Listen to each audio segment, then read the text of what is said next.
Unity. Let's make sure it's up and running. Nice. Test, test, test. 1, 2, 3. Cool. It's coming in. And let's get this link. Share with y'all. At everyone. Finishing up London. Actually, it's not really finishing up. It's more like just modeling London. Okay. Or I could just call this Friday afternoon stream. Alright. Yes, send to everybody. Cool. And I'll pop out the chat. Pop out the chat. Pop out the chat. Pop out the chat. Okay. Close that. And where was I? Who already gave me a hell yeah? Oh, it's Rusty Chicken. Okay, and let's put this on top and shrink it down so I can see y'all, but y'all ain't in the way neither. All right. So what do I need here? Oh, I think I was gonna finish putting on. Kind of wish. Let's see. I'm trying to figure out a good spot for my. Oh shit! Sorry if that hurt anybody's ears. I'm trying to find a good spot for this. Okay. Maybe put this. Just a second. Just a second.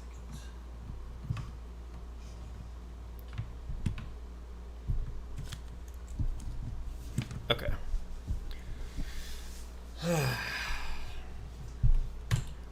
So what I really want to do right now is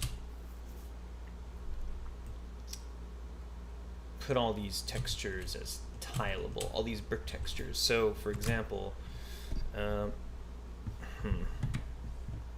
really feel like there must be a better way to put this microphone. Let me see. Maybe.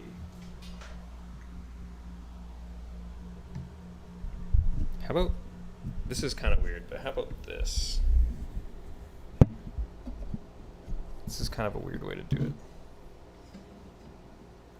That kind of seems chill. Gorman Studios, what about you? What about you? What's up, Gorman Studios? Does this sound good?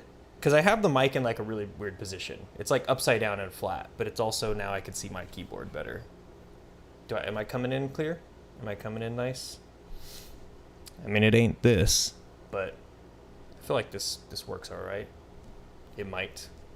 How you doing, Gorman Studios? I want to take this brick texture on this building. So what is this? It's I'm using London Facade 1, and the name of it is House Old 132 Small. So House Old 132 Small, I can also just find it based off of this one right here. Right, it's that one. So what I'll do is I'll come over here to Photoshop and drop it in, and then duplicate that layer. Yeah, sounds okay. Okay, right on. Foreign Living the American Dream. Clear. Nice. What's up, Foreign Living the American Dream? That's a hell of a of a name you got there. Okay, so yeah, the thing about these textures is that I got is that, like, if I want the side of the building to have the same brick texture, like I don't have access to it. So what I've decided, and I already got it to work on one other building, is to use the like predictive fill in Photoshop to do this kind of shit. So like, I feel like I can just do this, and then select it, fill, okay. Oop. It gave me a predictive fill window. Okay, so I want to take like all of these. I wonder if it's going to give me predictive. The other one, it worked fine. This starts getting a little funky. Hi, yes, all my experience in the US. Right on. Right on. Whereas I'm trying to, I'm not like trying to leave the US right now, but like the plan is to get back out there. Like right now I'm trying to just finish my game. But when that's all done, goddamn, I want to hop out of the US again. So this isn't, to be fair, actually the first time I did this, what I used was the lasso tool. So I did something like this. I kind of like really let it know that this is not what I want. You know, if I get in the exact shape of everything that is not the brick texture, maybe that'll help. It's kind of closer. This one's fucked up because like, yeah, there's actual like there's not much actual brick space. There's a lot of window shit. So what I could do instead is just clone stamp this mamma jamma. I could actually probably even get away with like doing something like maybe something like this, and then copy Shift V, scooch it over like that, and then do it again and again. Then maybe take all of them and something like that, like right there. That kind of works, huh? Merge layers, merge down, and then I can kind of fill some of these seams with J. Like there's some seams in here. That kind of makes them wonkier. Or does it? Let's see, let's try this. Looks okay. US seems a bit mad, but to be fair, it's massive, and I live in Northern Ireland, which is an island with a lot of history of trouble. But yeah, wouldn't want to live in the US. Have been to Vegas though. I've never been to Ireland. I would really like to check it out.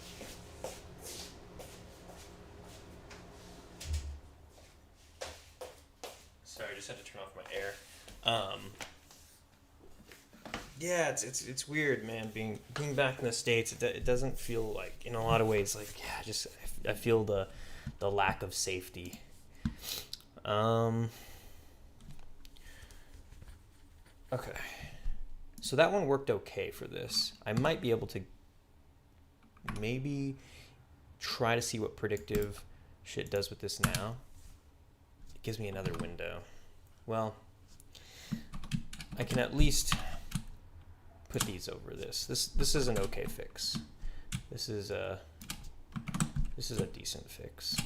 It's not the best. Like I'm not stoked on it, but what's interesting is it is kind of revealing where certain bricks don't totally align.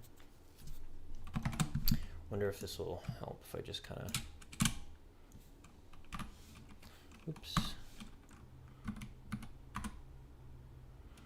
And then maybe something like this.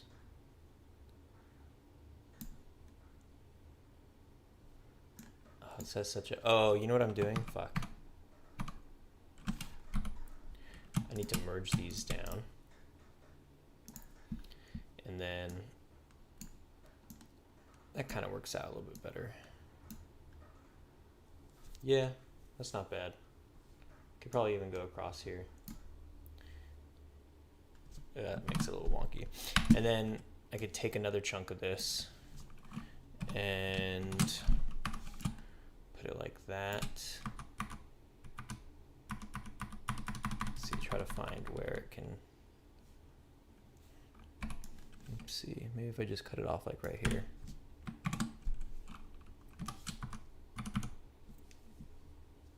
It's kind of weird again, but can't be perfect. It's already like a weird situation I'm working with. Hey Steven, got any custom games for sale? Custom games for sale? What do you mean? Custom games? Like my original games? I haven't sold any of the games I've put up on itch. Everything on itch is free. This game will be I'll be selling Memories of a Spy though. I was thinking about. I was working on. I don't know if you ever saw Dream Diver, the early sort of game jam version of that is up on my itch to play for free. But there was a version that I was continuing to expand on with my friends, and that one I've always thought about selling for like a couple bucks, because I added like a bunch of crazy new shit to it. There's like stuff where you're like, there's different dreams that you can go into. I have some streams of that. You can kind of see them playing. Okay, so I think this should just be a fill. I think this should work now. It does some strange things though. It does some really wonky ass things. Just gonna leave that. I'm building a game I'm building a game and a web database and looking for game to host. Ah, I see. No, I don't currently have any games for you to try out on that. That's exciting. That sounds pretty rad though. That sounds like a lot of fun. I just started recently sort of considering that when I'm done modeling all these assets, one of the first things that I'm going to do is get multiplayer up and running. And I think I'm going to start developing Memories of a Spy, like always full-time actually in multiplayer. Like I'm going to make sure that every new system I build, that it'll just work in multiplayer. I'm kind of like,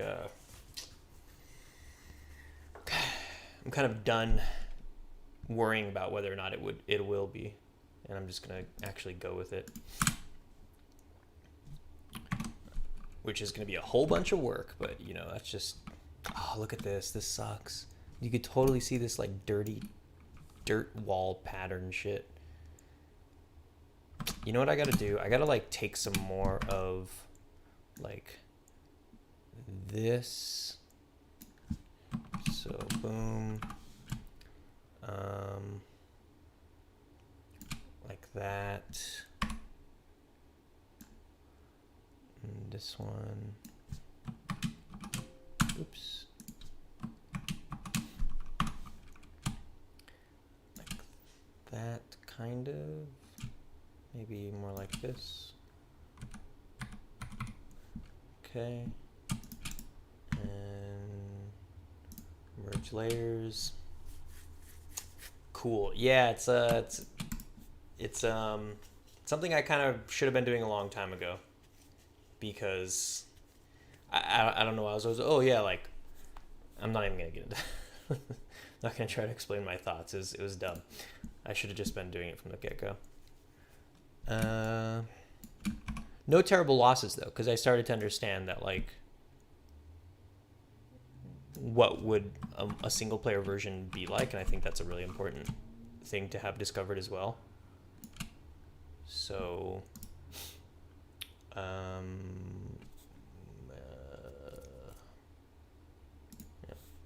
Oops. Okay. And gonna get this. So pretty much the plan here is like, I'll get a nice chunk of this brick wall set up, almost done. And then I take it to this site where it makes it tileable. Let's see, merge down. And then I could probably even take like this now. Let's take it like right here. Copy, and then like put it right there. It's kind of hard. Or maybe I can image, transform, flip horizontal, and then line it up with itself.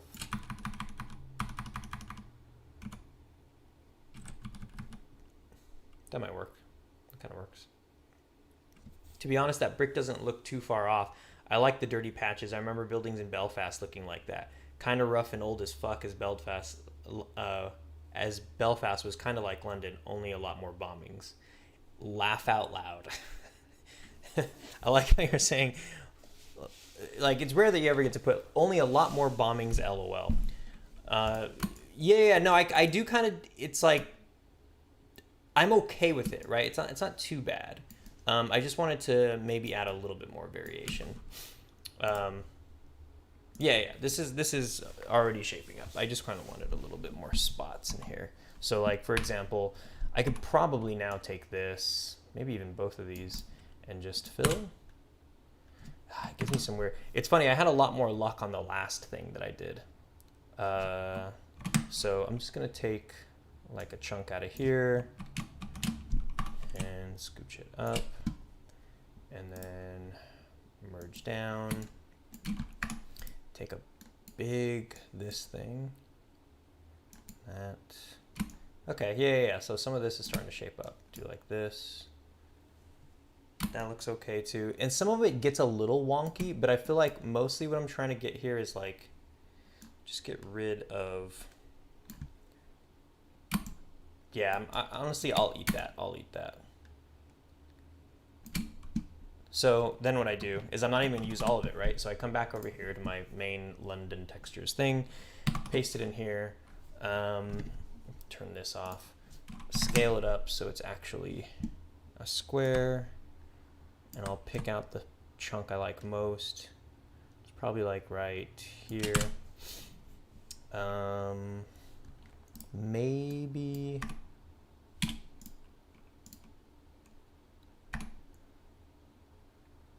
do a little bit of this. See what happens. Okay, nice. Get up some of those. Like that. Okay. So I take this, and I have to name it the same thing. So, for example, I took it from this one. So I'll take this, and then name it underscore bricks. And then I can quick export as ping, save it in the same folder, then hop over to that site that I was using.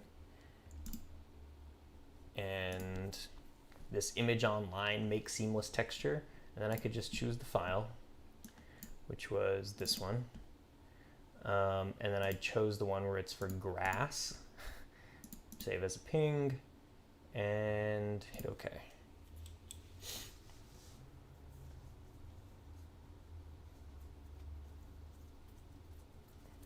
And you just wait a couple seconds for this thing. When it finishes too, it gives you this thing to check out what it looks like when it is tiled. So this is what it looks like it's tiled. It's not perfect. I might try, I mean, nothing's ever gonna be perfect, but I do wanna see if I can get that version better. Let's see. It gives you several different methods for creating the texture, and yeah, see, that one actually isn't as good. You could see the seams more. The other one, it does something funky, but at least, let's see, so let's try this one.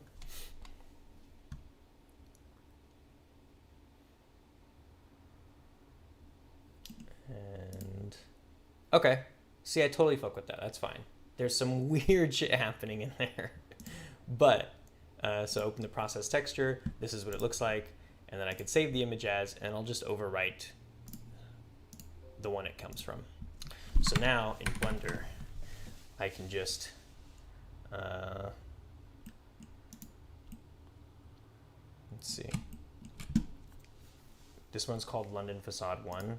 So I'm going to copy that text, create a new material, name it this underscore bricks, and then I can use that image right here. Okay. Then I could select this face and this face, probably even that one. Select that, assign it, cube projection, come to this corner so I can kind of get an idea of how big they should be. And then right about there. There we go. See? And from afar, it's like, that's not so bad, huh? Like, you know, if you have to really be paying attention to see the wonkiness of it. which some people might be. You know, I mean, it's like it's a good enough solution for now. Okay, that's all good, and then this one needs it as well. So the thing is, like right now, I have Hyde Park all set up. Let me see. So this is the end of the map right here. This is pretty much the last kind of section that you can walk around in. And over here as well. Past this, there's just going to be facade shit. So all right here is just going to be fake buildings that you can't reach. And then everything over here is going to be facade shit. So you can't really get to this corner without it taking you to the airport. And then same thing, you can't ever really get to this corner without it taking you to the airport. But you can always kind of walk around this general area and of course down the middle, go to the record shop, go to the pub, and these places are fake. I'm thinking, you know, in the future, if I want to, I could turn them into something real. But for now, they're just facades. And then at the end of the street, this is going to be MI6. This is going to be something along the lines of, I think it's called the Century Building. So this is where the entrance will be. I'll model that in just a second. And if you can get right here and you can go into this building, then you're going to be able to see the back sides of these things. So we don't want to see all that shit. That's why I put that texture on there and that texture on there. And then even like this one is, I can kind of get away with it, but this one needs to get fixed up too, which I think is the same thing as that one. Okay, so I'm going to do this one as the last one. And then after I take care of that, then I'll start building MI6, which I have a little schematic for. So I took all these pictures of screen grabs from Tinker Tailor Soldier Spy. And then, let's see, where is it?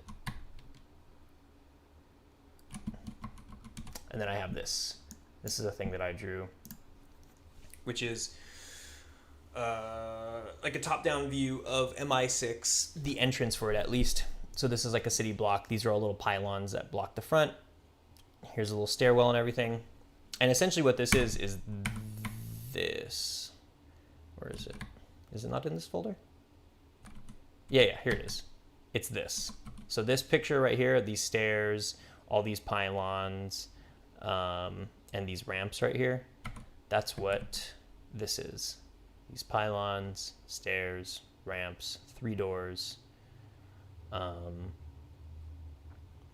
Yeah.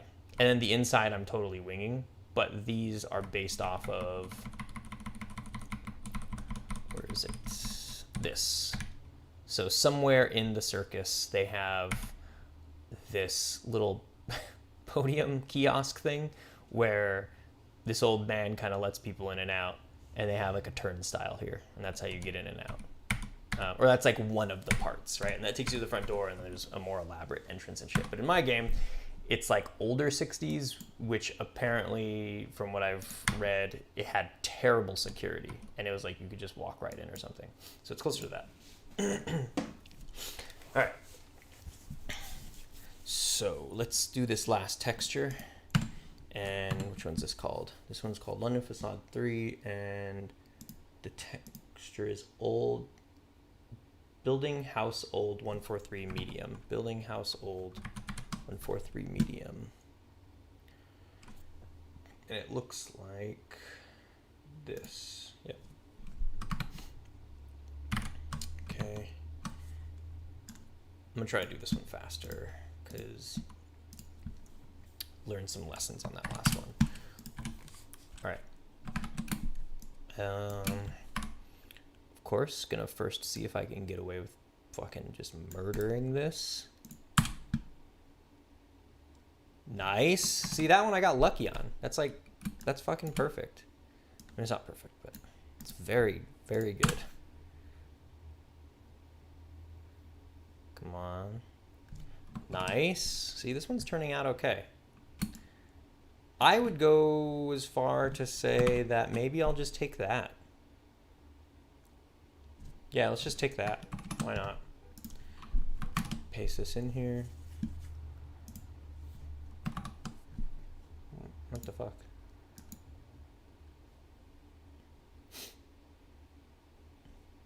Photoshop? Oh. There we go.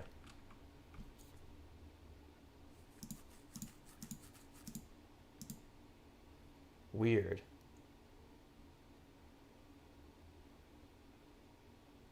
I have no idea what just happened. Why does that? I have always wondered how textures were built. Pieces put together then baked as one. You're the best teacher. Oh, I'm so glad you're learning something from this. Yeah, I mean, it like there's a lot of different ways to do it for sure. This is one of the ways, and I try to keep things pretty modular for my shit because I'm always wondering when I'm gonna run into some problem in the modeling phase. Okay, so I have that. These are some distinct things though, right? Like I can come in here like this is too distinct. This is too distinct. This is too distinct. I mean, honestly, even some of this, let's see, copy, put it like, let's see, image or flip vertical, and then put it like right here.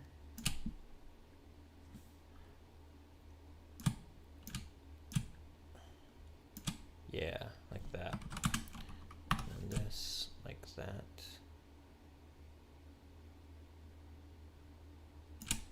That kind of works. Merge layers.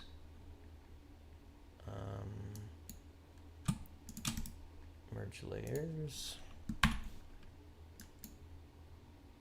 Cool. Same thing like that. So some of this is looking a little bit better.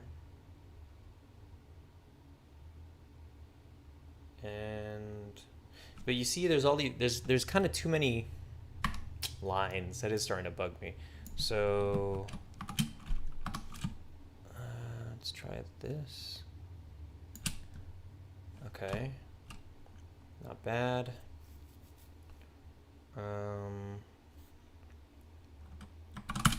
then maybe even something like but you know what I'm missing? In this thing, the bottom has these weird inverted bricks. So I need to move them down just a tad. And then I could, this is starting to look a little bit better. Flip horizontal. Yeah, there we go. Nice, nice, nice, nice. And then if I put them all together and just run the brush over it a couple times,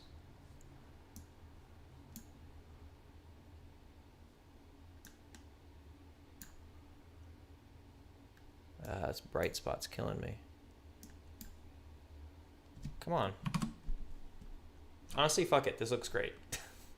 Okay, so taking the name of this one, because that's the original file it came from, renaming it the same thing except underscore bricks at the end. Quick export as ping, exporting it, hopping over to my handy dandy little browser-based image tiler.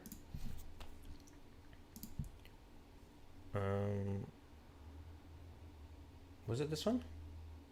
Yeah. And then what ended up working? I forgot which one. I'll just use that again. Scattered edge, ping, okay. Rusty Games, Rusty Chicken Games. What's up, buddy? What's going on, man? How you doing? I'm just tiling some jank textures. Let's check if that one worked.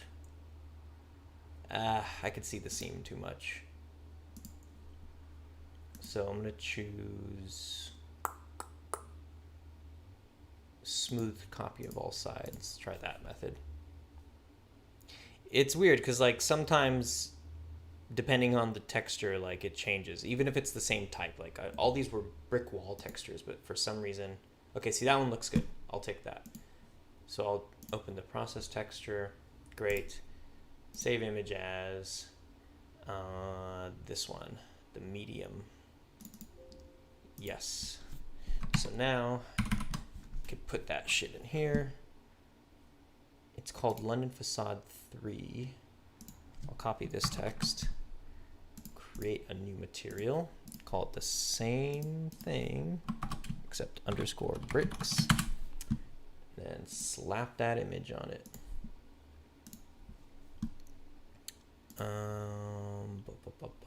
Right here. Okay, now I can take these and assign it to this. Whoa, cube projection. Go right up in here so I can see the scale of these. Right there, seems pretty good. Oof, but look at that. You know what? Not gonna sweat it. I might, you know what might work out? Let me see. Maybe if I took these two, maybe if I took this one and then said just the facade, assign that, and then moved it like right here, scaled it so the windows are the same size. Maybe move it down, something like that. And then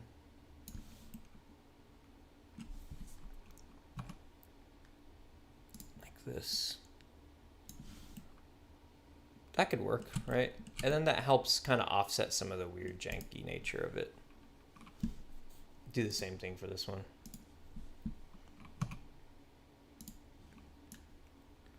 Like this. It's 3 and 3. Oh, joy of joys, me, I'm trying to win a bet. What's the bet that you're playing? Oh, you know what, let me properly unwrap this cube projection. There we go. Looks good. Bricks are put down in layers. Yeah. If I give some variation to this, I think it actually sells all right. Bah, that looks fine. Okay. I'm gonna have to cover this up. I'm not sure what I'm gonna put here yet. Maybe like bushes or something. Let's see. I wonder if there's this. Maybe I could put this over here.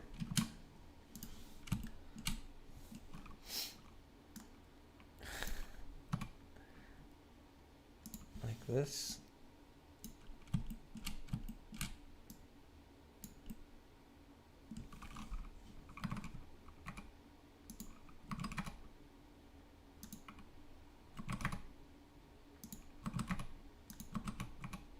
Oops.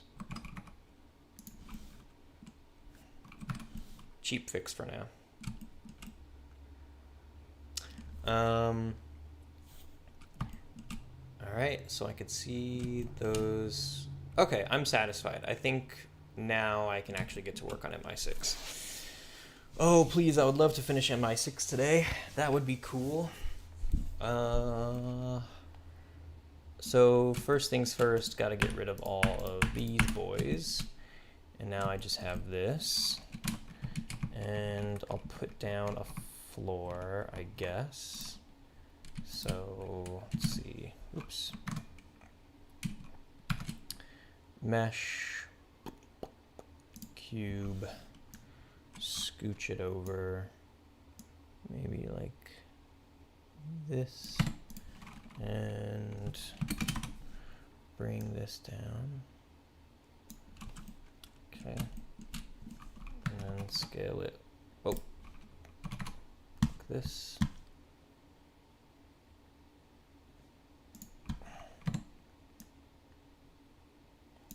Okay. Could touch it up later maybe.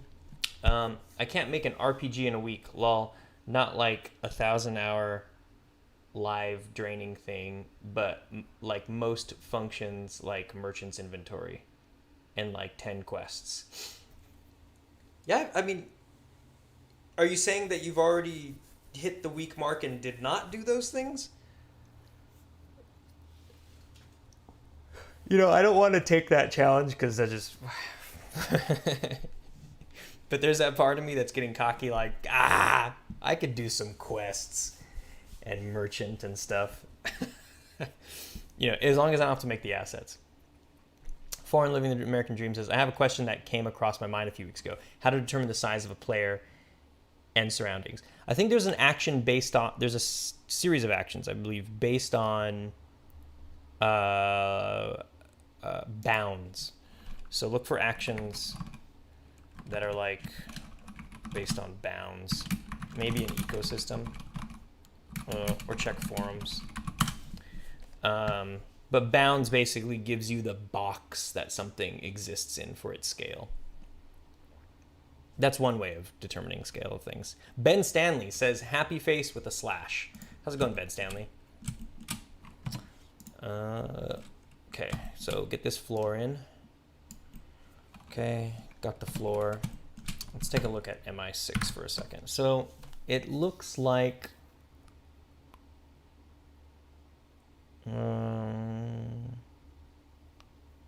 going good here. Brilliant. Fucking brilliant. Good vibes. You working on anything right now, Ben Stanley? This is day 2.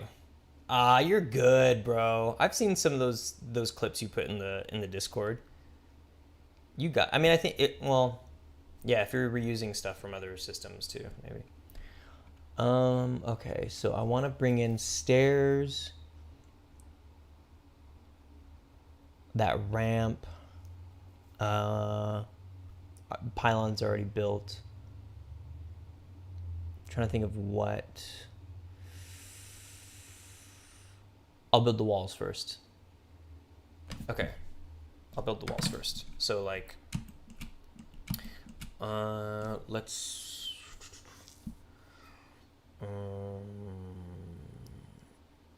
what is that thing where it colors things like weird?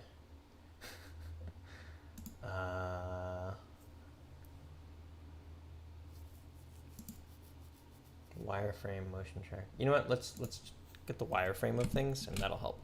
So if I take this face, right, get the center of it, and then cursor to selected, get out of that, create a cube. That's now at the center of this thing, and now I can use that to build out the wall and those curved walls symmetrically. So like, let's put our boy here. Where's our boy at?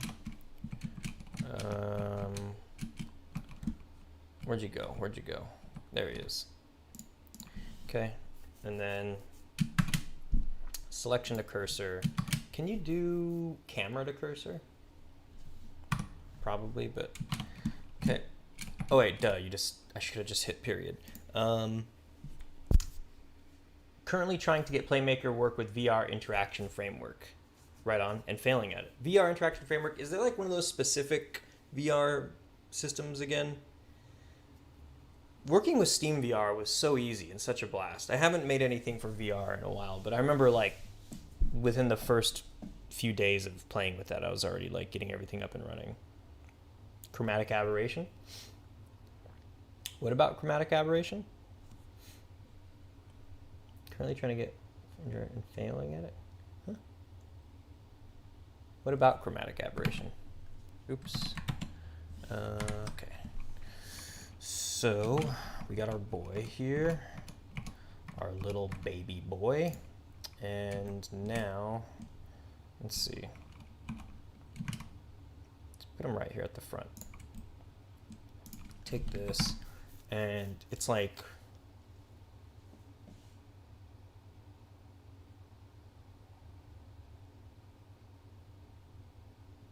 it has to have 3 doors in it. So first of all, it'll be like this, and scale on this. Okay, so that's about 3 doors worth. And then only selecting these faces. Extrude.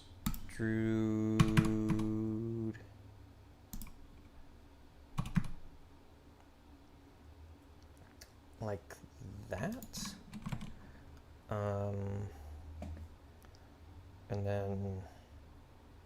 it comes out straight. Well, actually, first of all, I should probably, well, yeah, should probably grab all these and bring it up. How tall? A door, kind of like 3 people's heights. So 1, 2, maybe just a little bit more than that. Okay, and then it comes out straight like this. Okay, and then it stops and it extrudes outward at an angle. So like this. And then I want to say scale like that. That kind of works. And then it just keeps going outward straight. Cool. So that's like generally the shape. I'm wanting to set a few variables from VR interaction framework using C# and Playmaker, but having a hard time. I see. Yeah, sorry, I haven't been in the VR game in a minute. I don't know what. Have you tried it from post-processing? Interaction framework. Huh. Okay. And then I'll take, well, this thing should just get scooched back. Like that. Or like this. Yeah. Okay. And those walls should extend outward. So this and this scale on X like that, I believe. And then I could do the same thing with these edges. I'm going to do scale on X like that.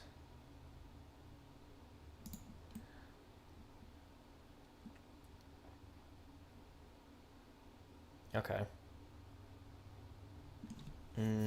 So this kind of makes sense so far. You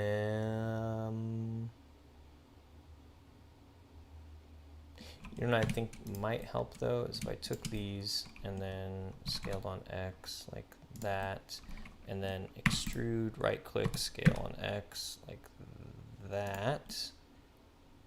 And now I could take this part and this part, extrude out this way. And they both stay at the edge of the street. Nice. Okay, cool. That's what I wanted. And then do one more like that. And then I could take, maybe I could take, no, just do these, or, yeah, just do these, like this, and hit F. Whoop. No?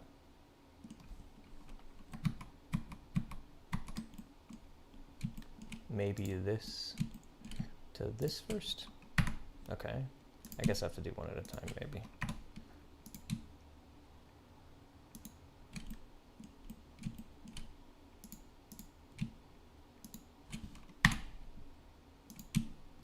Tiny bit. You know what? That one doesn't need it. I don't need a bottom piece.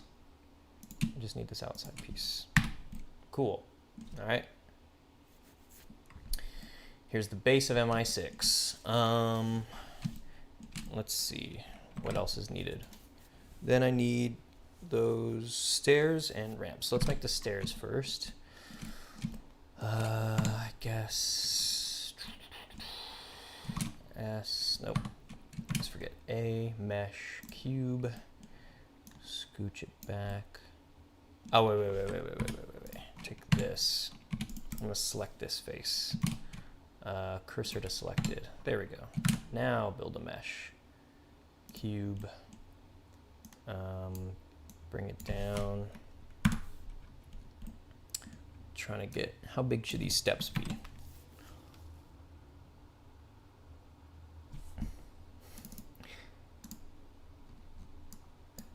How many steps are there? 1, 2, 3, wait. 1, 2, 3, 4, 5, 6. Let's say there's 8 steps. Right. Scoozy. So this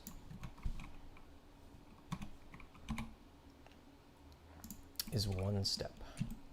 And how big are they? They're about like a third of a foot. So something like that would be okay. I think, maybe a little bit taller. Okay. Scale, just on the Y. Nope, just on the X. Like that. So there's room on the sides for the ramps. Okay. My entrance is a little bit smaller than theirs is. All right. Oh, and you know what? Let's put this, let's fix that. That needs to go down. Like, okay. And now if I find it in here, this is MI6 dash exterior dash step.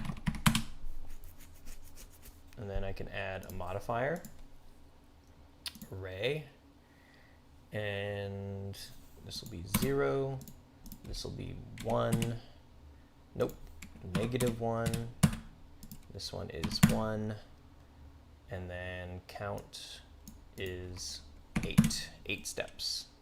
All right, that looks pretty good. Then I can, well, let's leave it there for a second actually.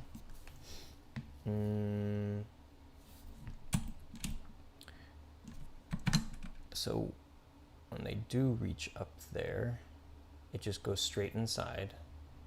So I believe that allows me to, let's just apply that. So now this is a big mesh, and then I could take this, extrude out, and inside we'll have different floor textures. Is this too thick? That might be too thick. How thick should these walls be? Let's see. Oop.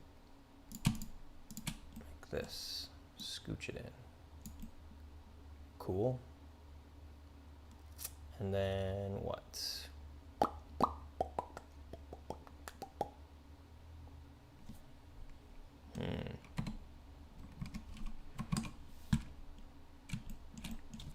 It says 3 doors. I won't mind myself with that yet. Let's just fix, or not fix, but get the exterior. Let's see, scaling on X. Nope. Extruding. Yes. Scale on X. There we go. God, Blender is so fucking weird. Okay. That's good. Like that. And I'll even go as far as to say that I will grab these faces as well. Like that. Nice. And bring those so they clip through the wall. Perfecto. All right. So there's that. And I believe I can probably even do the ramp part with these too, right? I can just get these, extrude, and then just push them down. That looks all right to me. Cool. Perfect. And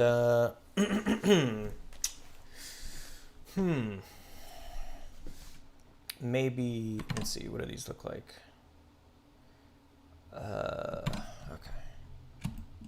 I'll take this, selecting vertices, this little top vertice right here. I'm gonna say cursor to selected. Then we're gonna create a cube, and I'm going to see what does it look like.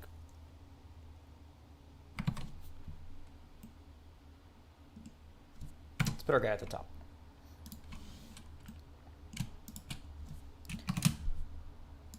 Nope. Nope. Oh, God. Okay. Selection of cursor. Okay. And how tall are they? It's like up to your knee? or just above your knee. So this thing is like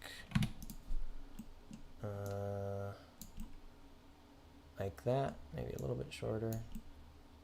Okay, and then you bring it in. I think that looks okay. And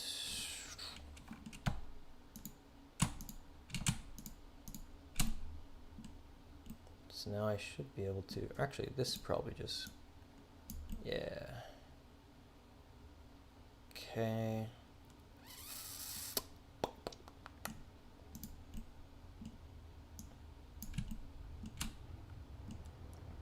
And it gets a little past the steps. Bring it down like that. Maybe I should do it in some exact increment. Nah, maybe not. Okay, that looks good to me. And then was there any, I think there's like kind of, so desu ne. All right. It doesn't quite do that.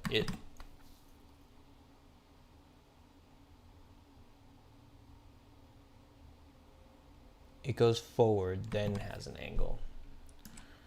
So goes like that, then extrude, then it goes at that kind of angle. There we go. So it's like a perfect angle.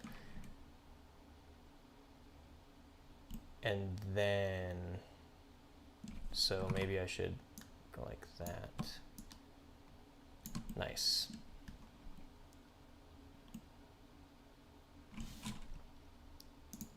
That should go down. Okay. And then this.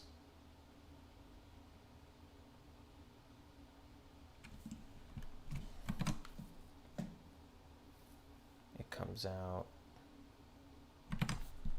like that.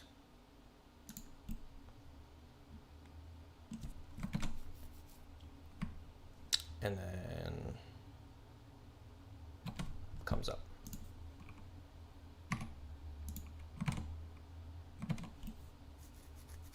Okay.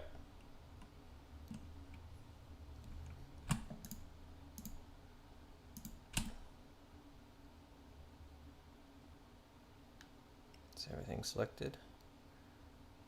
Yes, sir.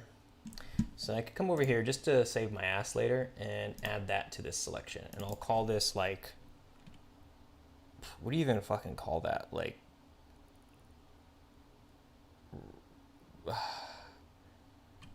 ramp, rail, base. Then you hit assign, so that way I can select it easier later. And then getting vertices, I could select this one vertex over here, cursor to selected, and then I can select all those boys again, Shift D, right click, Shift S, selection of cursor. What? Oh really? That doesn't work? Doesn't work like that? Shift S, selection to cursor. Keep offset. Ah, okay. Nope. Selection to active. Whatever, I could just eyeball this. It's like right there. Perfect. Oh, you know what I'll do too is like I'll add another one of these. Ramp, rail, base 2. Assign. Rail column. That's using your head. I was thinking column 2, but it's not quite a column. Is it? Maybe you're right, but that's, I feel that. Okay, so oh, fuck, man. Let me drink some water.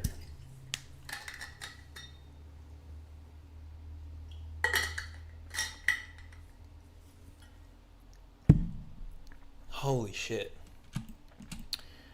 Okay. So when we tab out, this is what we got so far. All right, this is our little MI6. So this is based on this. All right, I can put those pylons out. We already have pylons. I'll put the lamps up there. Those will be separate game objects. And oh, we'll make room for the doors. And then that's a whole arch that's above it. That's kind of trippy. How am I gonna do that?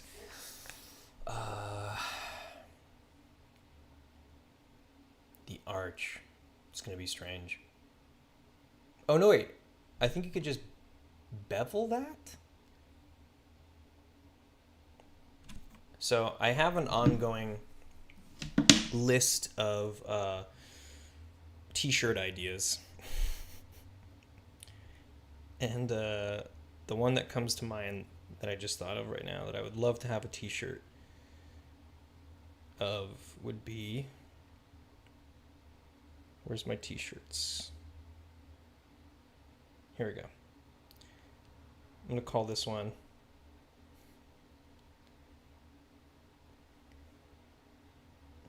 this one's like a few different ones. It's like the original one is, can you just bevel that? And then you can also have like just bevel it. And then another one is, how about like I can bevel that?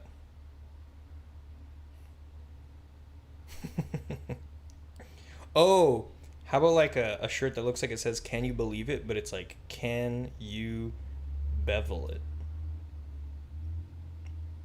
All right, sorry. It's just when I have some disposable income, I'm gonna make those shirts.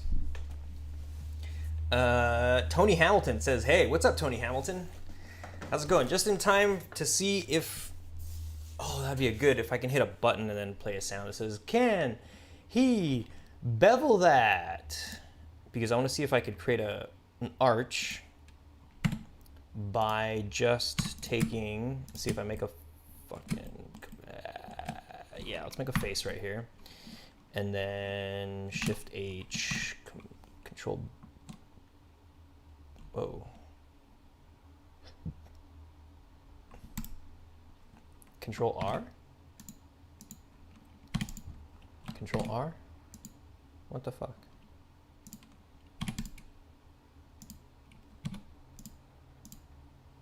That's weird. It's cutting this line.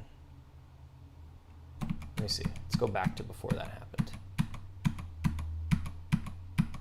There we go. Shift H.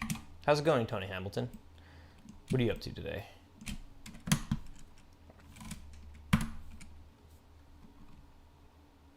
Why is this only showing up as a try? Is this not a... Hold up. Alt H this mamma jamma. Grab that, delete the face. Let's do vertices. I'll select these vertices. Add a face there. Now, with that face selected, then Control R. What the fuck is going on here? How come I can't?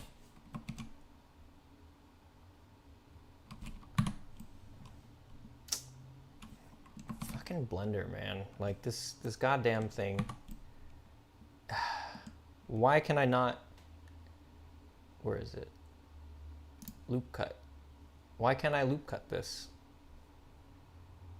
Or why is it not displaying where I can loop cut it? Do I just have to knife this son of a bitch?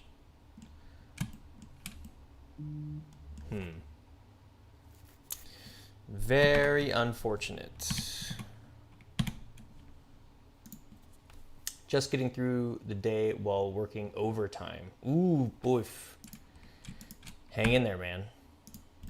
That overtime life, it's something else. The question is, what are you gonna do when you are through the day? You got anything lined up?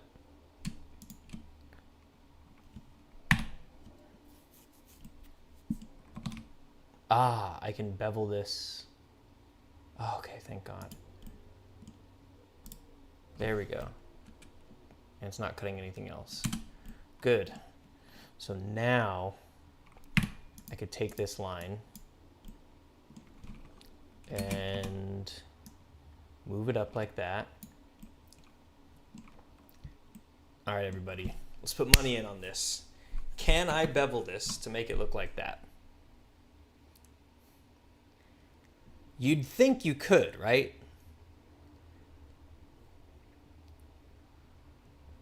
Oh God, I better be able to fucking bevel it. Here we go. Control B, baby. Okay, and then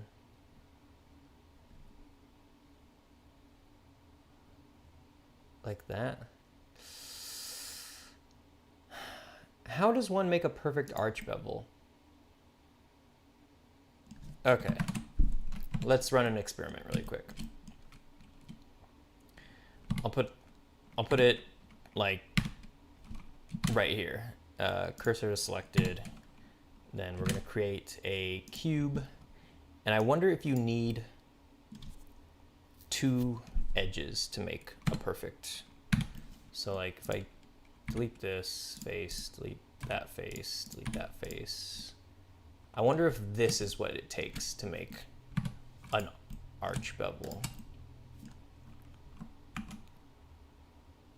It kind of is, huh? Yeah, you need 2. Okay. Lesson learned. So, which sides did I select? Just the 2 edges on the side. Okay. So this does not have 1. It needs 2, which means I could have just, let's see, let's delete these. Select these 2 sides, extrude them only on the Z, and then center them up like that, grab them. Now let's bevel this motherfucker right here. Boom! Let fewer polys. I want less polys than that. All right, no, this is good. Let's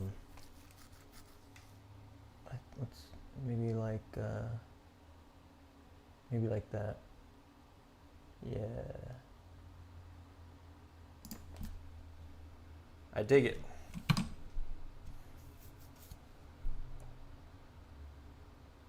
Yeah. It's a little squished. I think I can just do that and then bevel it like that. Yeah. Cool, totally fucks with it. Working overtime was my choice to stack up. Can't wait to see what the asset store has on sale soon. Oh, yeah, it's true. Big ol' man. Y'all go crazy for those asset store sales. You know what I want to see? Can I just do a call out right now? Can I call out everybody who's shitting bricks over all these asset store sales, but haven't shipped a bunch of games using the shit that they've already bought? That's a call out right there. I'm gonna go ahead and I'm gonna say it. I'm just gonna say what nobody has the balls to say. I want to see y'all shipping some games. I haven't bought anything on the asset store in a long fucking time. I rarely use anything from the asset store that I didn't get in the first, like, just very early on. Like, everything I use, old assets. Not personally excited about the asset store sale. Nothing really. Sometimes I browse there to get inspired, and I just go like, why would I buy this when I could just build it myself? That's a little ignorant and arrogant to say, because it will save me time. Sure. I guess I'm rarely ever building systems that people are making tools to make already. Did that make sense? Okay, so if I built the arch, it needs to, let's see. You know what? So I guess I did learn that it actually is maybe closer to that. And okay.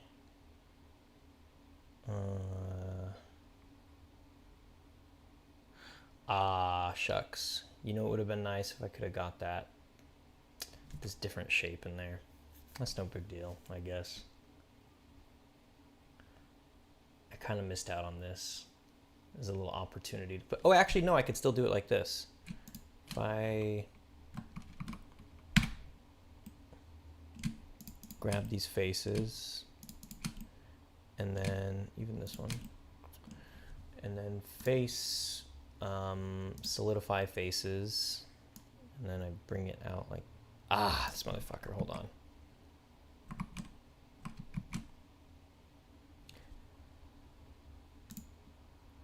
They're backwards face orientation. Aha. So all these boys.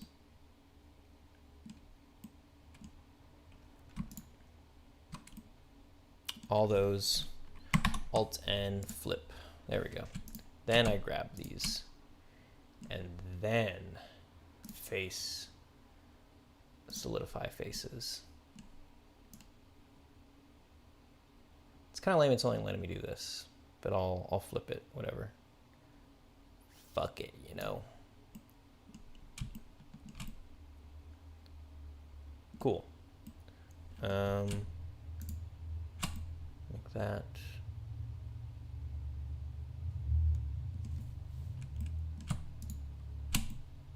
Okay. Nice. That actually worked out. Cool, cool, cool, cool, cool. Face orientation. Nice. Looking good. I am a culprit. So much stuff that I bought that I don't have the knowledge to use yet. Yeah. Yeah, I mean, it kind of depends on where you're coming from, right? Because if you're just like a hobbyist, right? Like if you're somebody who just loves horsing around, it's like finishing something isn't necessarily a goal or like a, you know, you're not trying to finish anything. If you're just somebody who loves tinkering, then the asset store is like crack because you can constantly just tinker and just kind of have fun learning and like, yeah. But if you want to like finish a game, if you want to like make a game, rather, just like, and share with the world and see how that experience is, then the asset store is kind of also like a temptress, you know. It's very alluring to be like, I'll solve all your problems or stuff, or even worse, like, oh, what if your game had this? And it's just like, oh, there's this thing in the asset store, and now I could add this totally different thing in my game that originally I wasn't planning on making, but since it's here in the asset store, maybe I can spend money on this thing and then try to shoehorn that new tool into my game.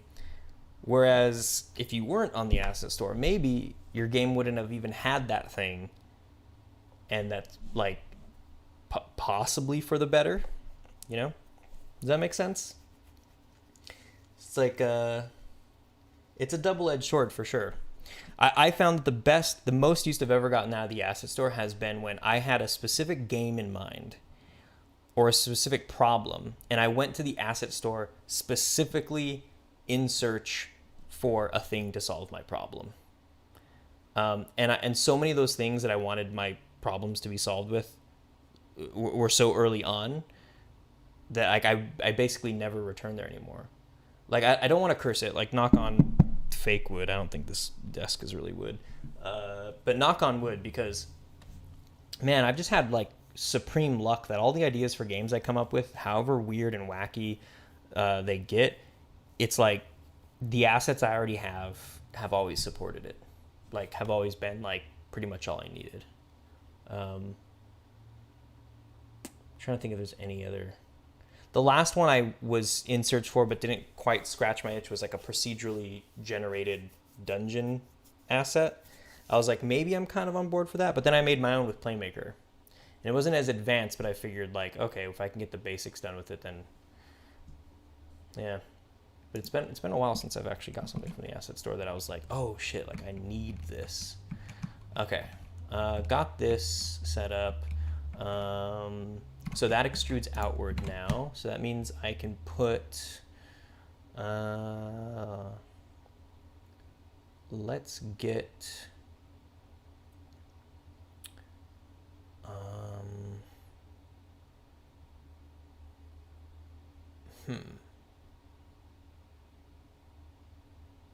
I can see the arch now. That's good. Okay, those are just going to be windows. And then that's going to be... Okay, let's build the rest of the side of this out so it actually has something to connect to. So this...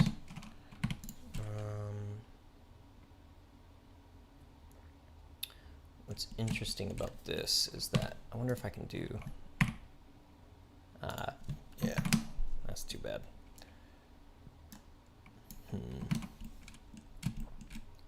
I kind of fucked up on this inside because now this wall is at this really strange angle. So it's either implying that there's like a crazy amount of thickness in this wall or that I have to design a different room. Maybe I can... it's kind of fucked up though. Oh, wait a minute. That's actually kind of chill. What if I do this? That kind of works out. What's the face orientation on that? Cool. And do this for the other side, I guess. Yeah, let's do it for the other side.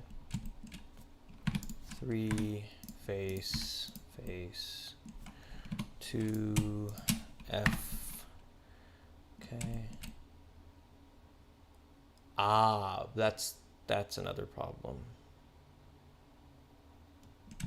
Is that now? Okay, so if I grab this and then Control R, let's do it for both of these.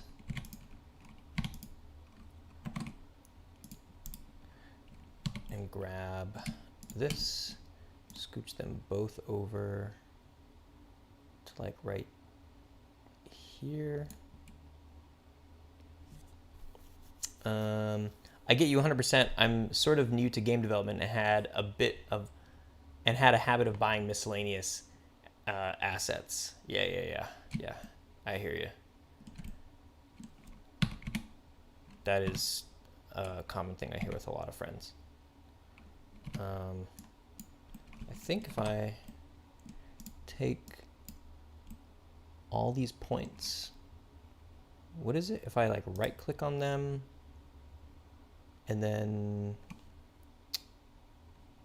or was it like Alt M? Yeah, at center.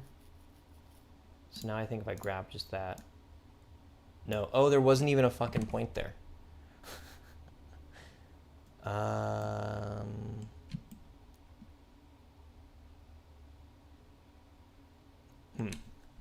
For example, I have this stylized character that I want to use, but the enemies that I bought are completely different textures, low poly characters with PBR enemies. Right. Yeah, that's tough too, not making your own assets, because then you're totally dependent on... I mean, I don't know. There's creative restrictions in everything. I would actually like to do that again one day for like a game jam. Is just completely... you know that guy, Miz is? He does those game jams where him and a few other people make a game using the same asset pack. And I always thought that was kind of like a nice exercise. Two-sided games. What's up? What's up, two-sided games? I'm just over here figuring out how to get myself out of this corner I painted myself in. I want to... Let me see. So that's just independent. It's like I don't even need it. And I wish this had another vertex on it. Wait. What if I just delete this, and then shit, even delete this. And then grab these two. And then face.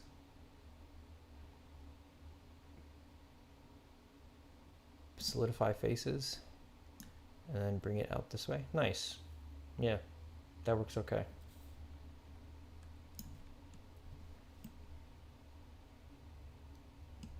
But look at this little sneaky crack right here. That's gonna annoy the shit out of me. I could merge these two edges though. Okay.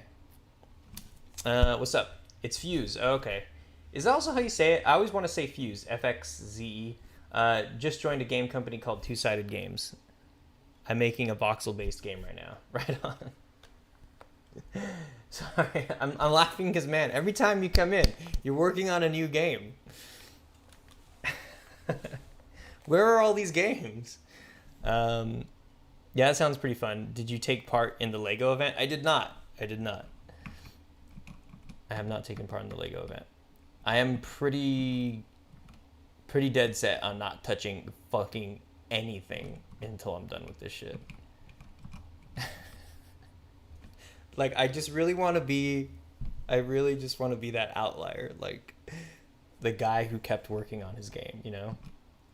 Crazy, right? He kept working on the same game. Okay. Yeah, I'm a very busy man. Yeah. Okay, I don't know if I can... I think I can. I'll do the same thing for over here. I'll do both of these. So I'm gonna delete this face, and which other ones? All that shit, right? Yeah. Delete these faces. And then I only took these ones. And then you do face, solidify faces. Cool. Looks good enough, eh? And then what I could do is let's do one at a time. But I feel pretty good about being able to like take these and then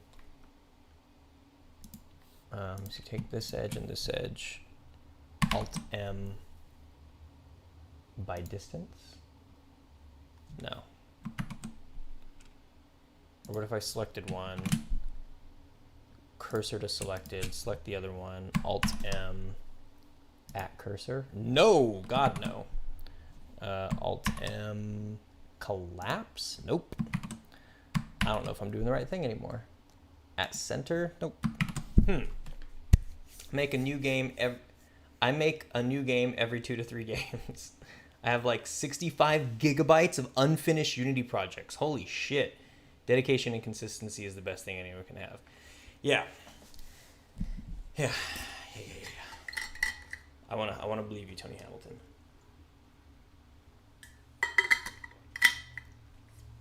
God, what the fuck is gonna happen if I don't finish this game? I'm in too deep. I'm in too deep.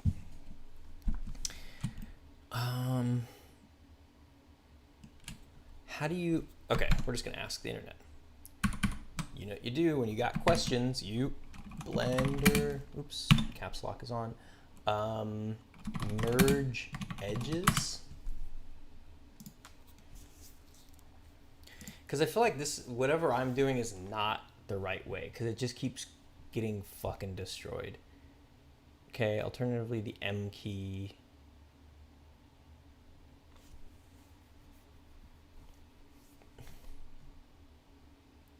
For Blender, merge is accessible from mesh menu. Okay, merge option. Alternatively, press the M key to quick access. I just feel like it's not, I'm still just not doing the right thing. I think if I got the vertices though, that might be a little bit different. So like cursor to selected, this, and then Alt M at cursor. Okay, I could do vertices. I don't know why it freaks out when I do edges, but I'm not about to try to figure that all out. Okay, cursor to selected, this, Alt M at cursor. Cool, now that's combined. And then I'll do the same thing with the other one. This, Shift S, cursor to selected, get that, Alt M at cursor, this, Shift S, Cursor selected. Come on now. Let's do it. Let's fucking do it. There we go. The longest project I worked on was Run. I worked on that shit for like 4 days. Then released it on good old Google Play because I had no ideas what to do. Yeah, I mean, I don't know. I thought I was impatient. I was always really like, I don't want to spend much time on these games. Got to think of small games so I could just finish them and not spend all my life on them. But that's like next level shit right there.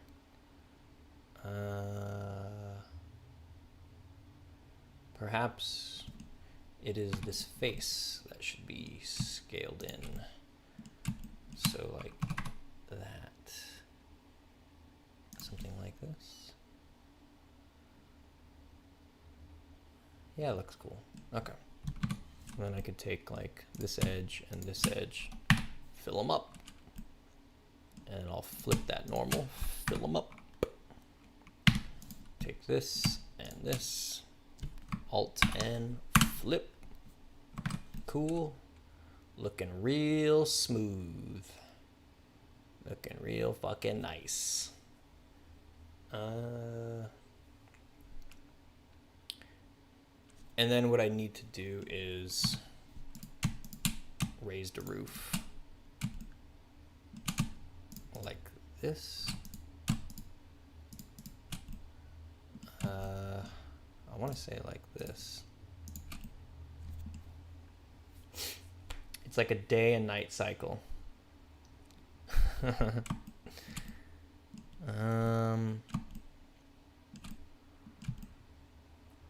mean, I'm sure you're learning tons. Like, you know, I don't want to completely discount not finishing games and having all these projects. I'm sure you're learning plenty, and you're gonna figure out like something that actually holds your interest eventually. What happens if I just, don't want that. Okay, but if I do that, that's chill. Oops, so we want that. It goes just above the arch, about half of an arch's height up.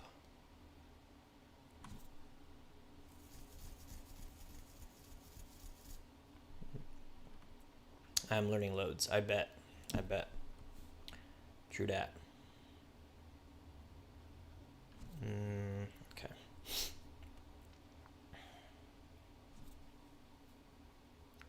Okay. I think I could just do this. Yeah. Like I started working on a racing game, then my brain, oh fuck, how do I do this? Yeah. You know, I think, I don't know who, it was probably Rusty that mentioned it in the chat before. Trying to think of who else would have been in there. Maybe it might have been Rez too. There's a lot of folks I know that have been in the Discord too. Whenever you've talked about not finishing games and stuff like that. Like really, I think the big takeaway too, because you could learn both ways. There's plenty you can learn from not finishing something. But the one thing you'll never learn from hopping from project to project and never finishing anything is like quite literally how to make a full cohesive project, you know? And the bigger your projects get, the more you're going to want that kind of thing.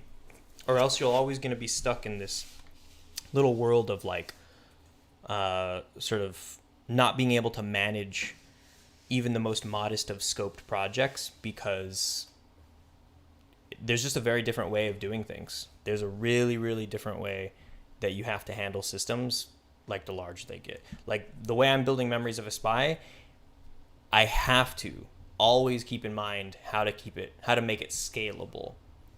Because I know that for all these tiny systems I'm building, that they all have to interact with each other in a way that down the road, I'm not going to be like redesigning shit over and over again, you know, because that's what ends up happening is like when you want to add features and they're not totally compatible with what you built before, you end up having to do redesigns. You can mitigate that by thinking long term and only honestly like having trial and error of like the experience of hitting those walls, you know? It's like girlfriends. You stay with the right one. And not only have I not got a girlfriend, but I don't have a project I'm happy with yet. I like that. I like that. It may never come. You know, it honestly may never come. Because, man, I know you're a kid too, so it's like, I don't want to like throw too much like mature shit at you, like, because, you know, go live your best life at however old you are. But like, a simple version to play on your analogy, or a simple sort of note to play on your analogy, is that relationships are also work. That every relationship, no matter how happy they are, you're going to have your interpersonal, your qualms, your, you know, fights or whatever. Even if they're not like fights, big fights, you're going to have your disagreements. And a lot of maintaining a healthy relationship is putting in the work, even when it's not like some magical, what they call like the honeymoon phase, when you're all lovey-dovey with each other. I'll probably be a 50-year-old man still trying to figure out how to make a character controller. Yeah. Okay, so I have this wall, I think, figured out up until the arch, because the arch needs, I think, separate geometry for the wall around it. I think that works, right?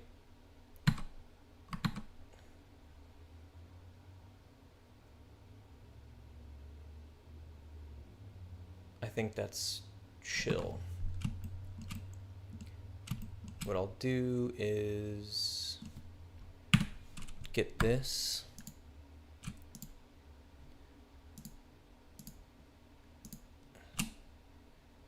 Does that work?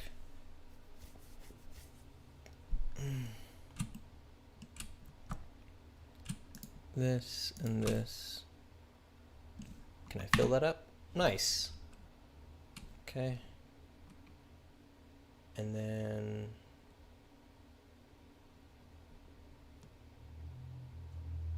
yeah, the ceiling should be like that.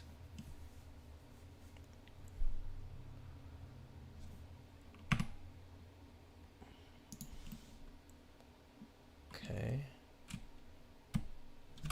Let's get faces. Cool. Did it get all of them? Nice. Alt N, flip. Okay, this one should not be though. What is that? Oh, I didn't. Ah, God, I hate that shit.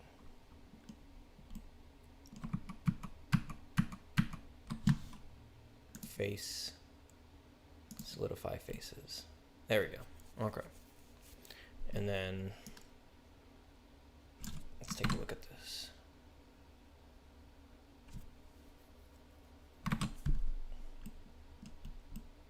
Let's just have it like something. Maybe a little. Okay. And then like this. Extrude. Okay, it's kind of looking like a church. Maybe this should not be as... There we go. And...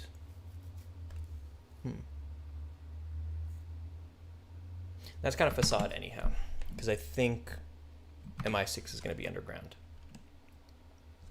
What did it say? I used Unity back in 0.3x days, so did my dad, but me and my dad argue all the time because he uses Unreal Engine 4 and says it's better, whereas Unity. That's such an amazing thing to argue about with your dad. That's great.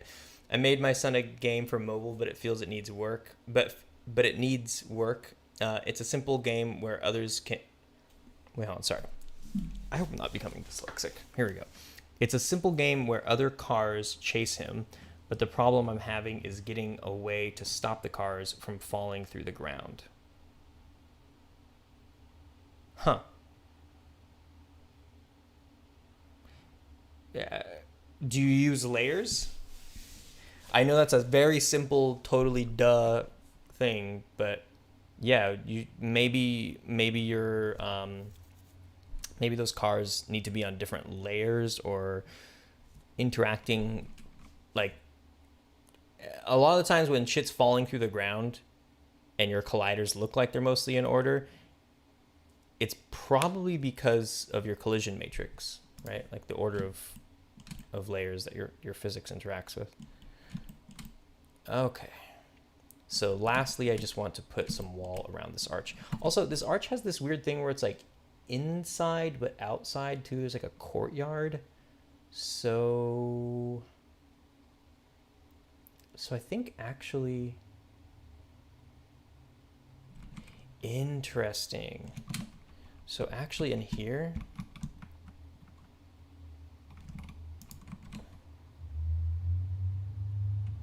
this is all kind of like the roof.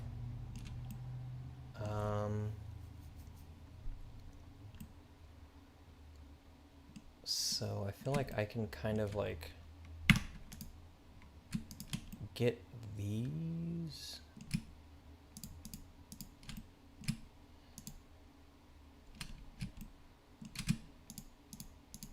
I wonder if this will work.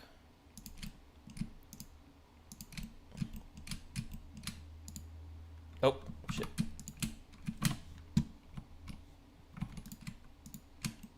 Okay, and hit F.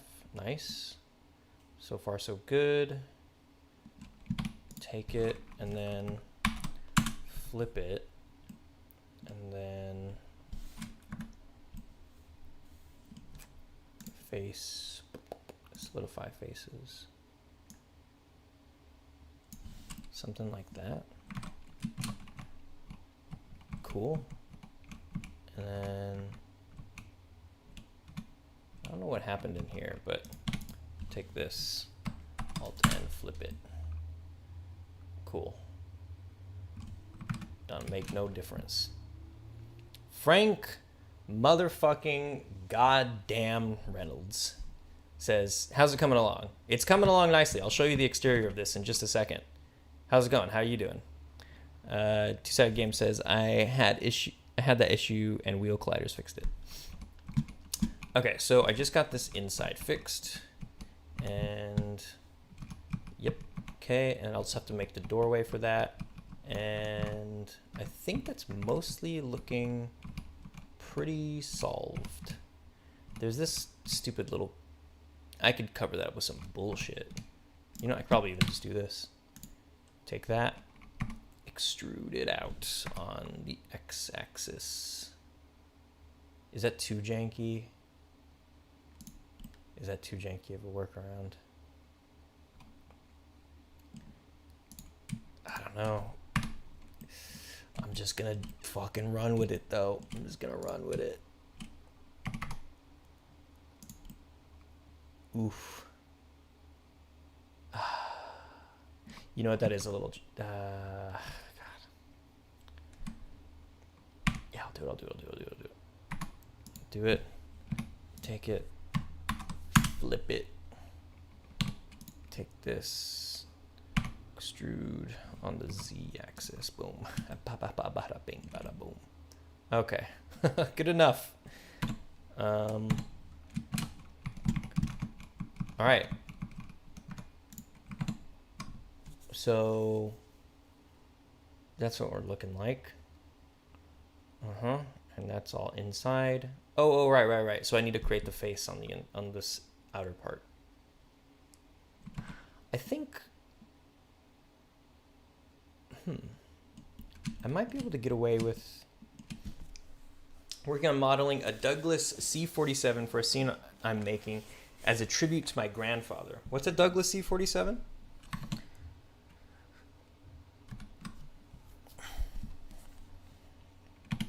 And what's the game? Or what's the scene? And scene as in game?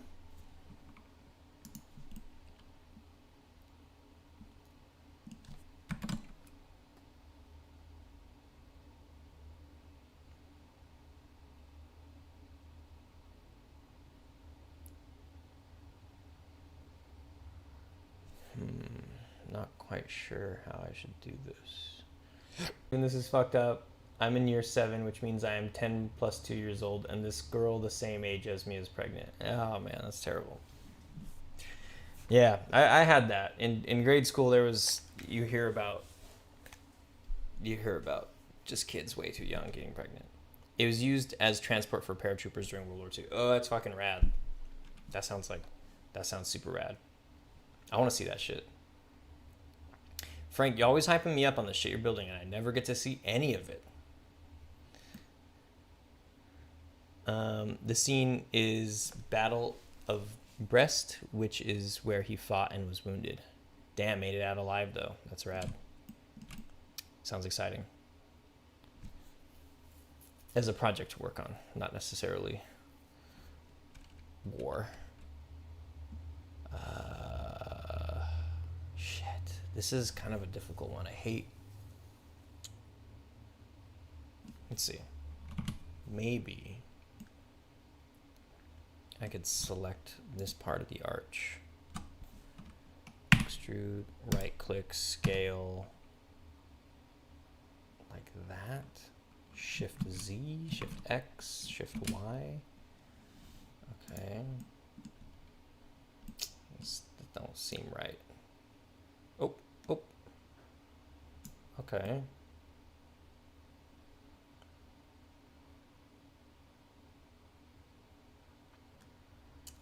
Still don't seem right. He earned 2 bronze stars. Whoa. I'm gonna get rid of that.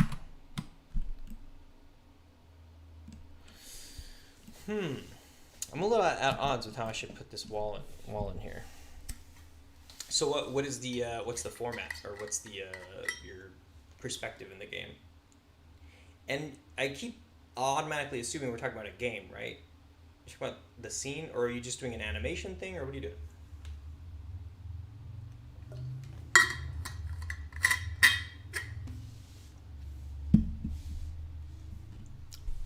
There's this app you should try out called Magic of Voxel.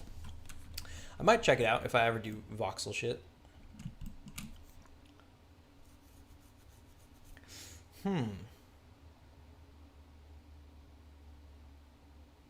How the fuck do I model this?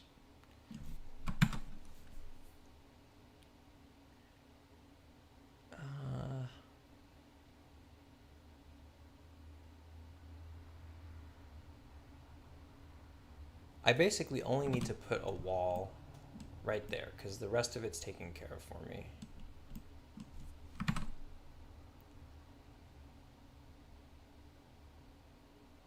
Oh, wait a minute. Oh, shit. Actually, yeah. This doesn't need to be exactly like their shit.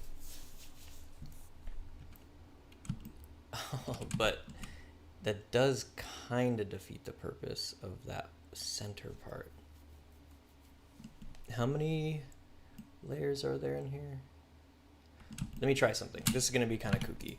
Take that, take this, and that's it, right? And then inner, like a bunch. Oh, I can't do it that much. Like that. And then delete the faces. Oh, I might have got that shit for free. Holy shit. Aw, fuck yeah. Let's see. How does that work out?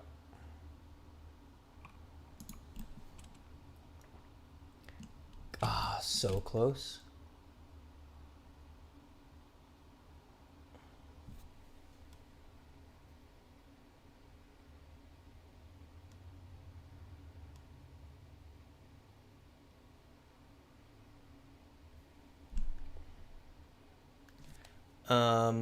It's not a game, just an image, maybe some animation, like the flak explosion inside. Gotcha.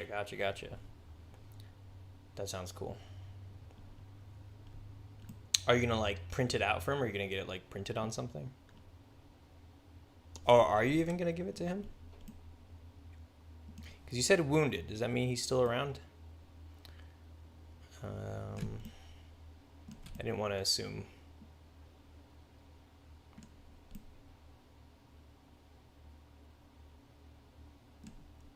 Okay, so I could bring this in like right here. And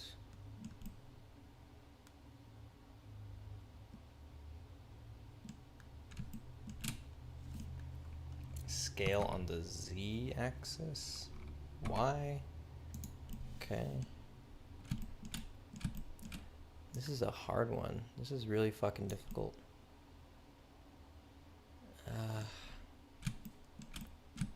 It's a personal project. I'm trying to model destruction, and I'm thinking of using rigid body physics to achieve it. Right. What are you doing this in?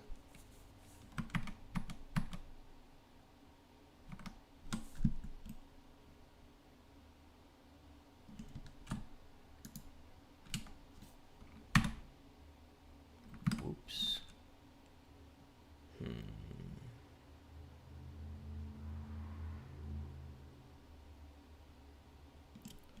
Perhaps I could take these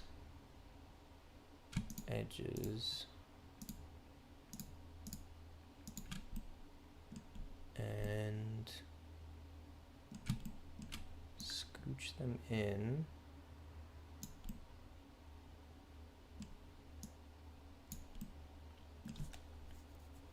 And then maybe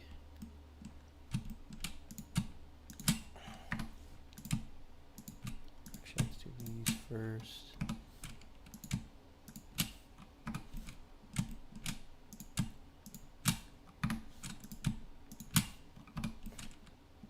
This is so crazy.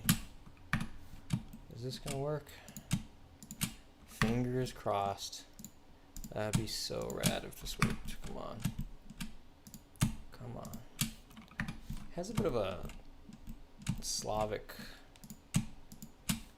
USSR vibe, all that brutalism kind of shit, these angles. But does that now mean that I could take these and extrude down? Very, very close.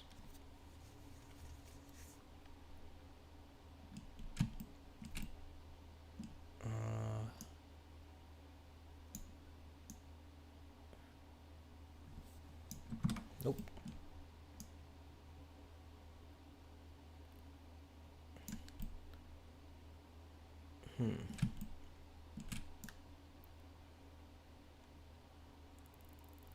God, this is so crazy and precarious.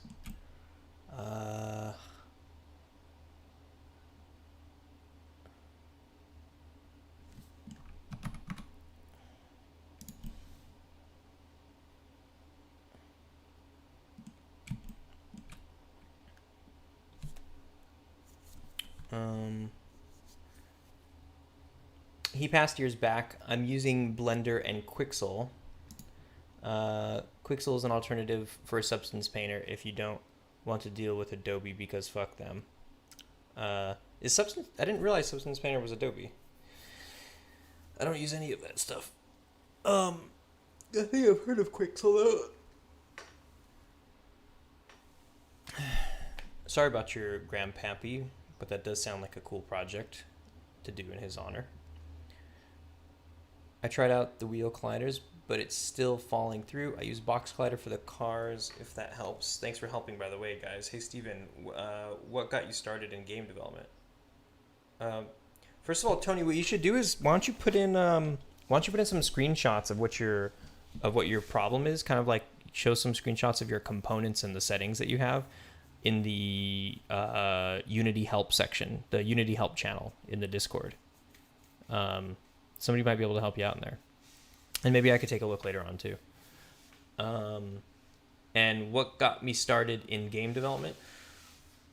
I don't know. I was actually joking about that with a friend like a few weeks ago, and we were just talking about like I was telling him when I was a kid, I was playing Rabbit Rampage, which is a Looney Tunes game, and there's this whole part in it where like you're in the forest, and I mean there's all these different like levels. They're all kind of like different genres. It's like totally all over the place. And one of them was that you're in the jungle, and it says like there's a sign that says petrified forest or something like that.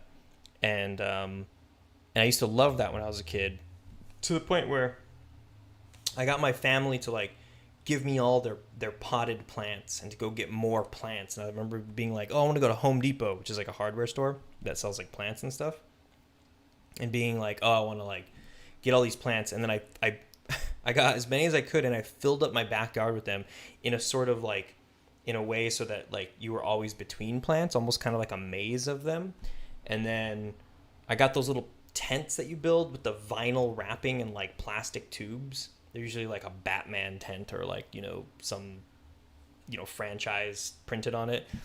And I built it in the confines of my little wagon. And I don't know if I ever got around to doing it, but I wanted to use it to pull my friends and family around it. I might have like pulled my mom around in it or something. But yeah, I built this tent inside of a wagon and pulled it through this little like maze of plants to try to replicate the jungle area of of that Bugs Bunny game. So I don't know. There's probably a lot of my reasons for wanting to make games have a lot to do with like wanting to give people like a memorable experience. Which is kind of like the same reason why I was like making movies for so long. If that answers your question. Dobie bottom out, sons of bitches. My grandparents moved 7 hours away today. Oh man, I'm sorry. No joke. You spent a lot of time with your grandparents?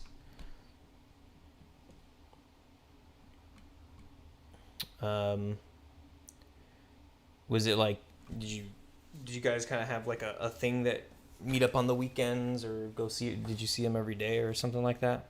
I just, I'm asking because some people had like different relationships with their grandparents. Ah, damn. That's rough, man. Well, you still got plenty going for you.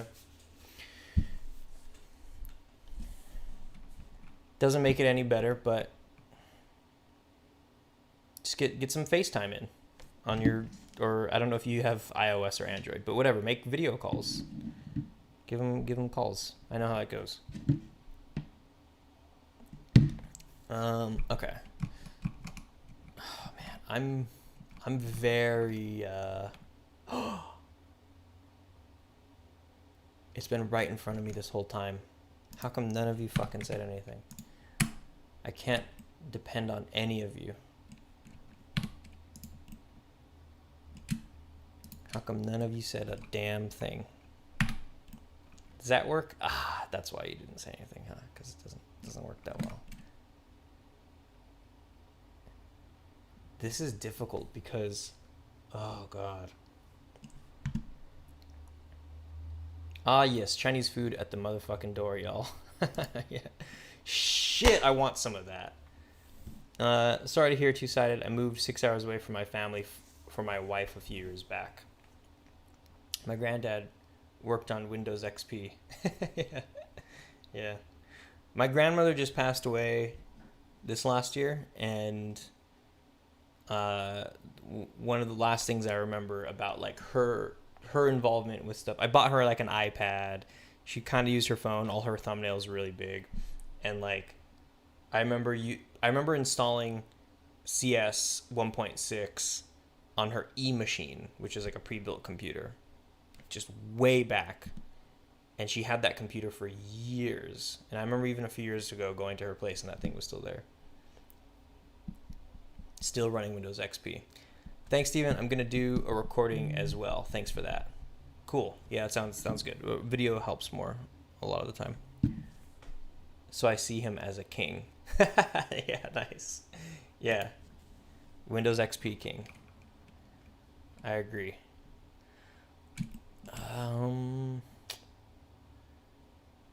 Shit.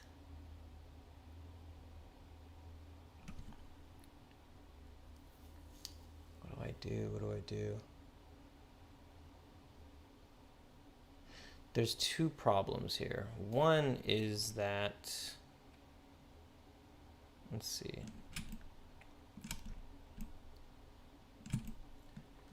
I gotta go, there it is.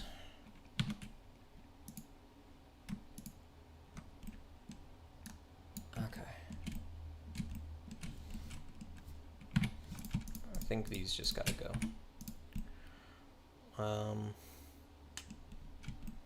And I think the way to fill this in probably has something to do with maybe selecting these faces, hiding everything, doing an edge cut like right here, unhiding everything,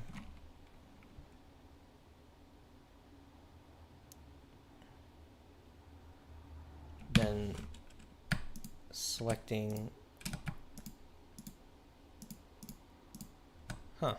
oh, I'm holding function. There we go. There we go. Like that. Oh, I missed that bottom one. Fuck. Okay, let's go back a little bit. Okay. Cut it like that. And cut from right there to right there. And just doing this by hand. Right there to right there. Okay, Alt H, 3, Alt, select like, fuck you. God damn it. Can I select these? Oh, that goes too far in now. I fucking hate blenders sometimes, guys. Man, I played CS Source in 2016 because I had this old Packard Bell with a Core 2 quad and 4 gigabytes of RAM. Oh, Packard Bell, man. How come this one got selected, but that one didn't? Oops, sorry.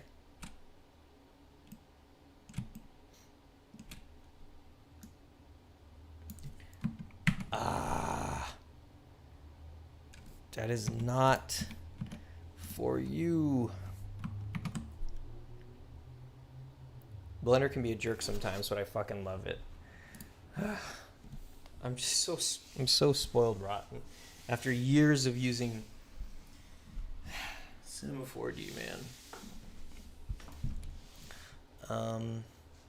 Okay, I need to drink water to wake my ass up.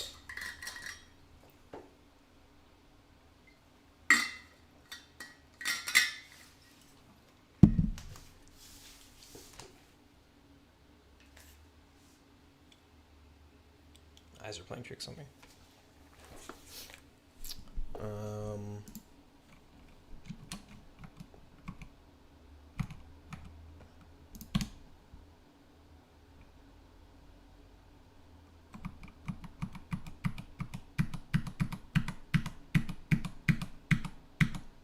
Okay. So why does that share an edge? This one doesn't. That one does. So let me try this one more time. Right there to right. Come on. What, like right there? Does it have to be on the line? Does that? Okay, cool. So now that's its own face. So now I should be able to just like that. Cool. Hey, yo, man, Daemonis22. C4D is out of my budget. Yeah, me too.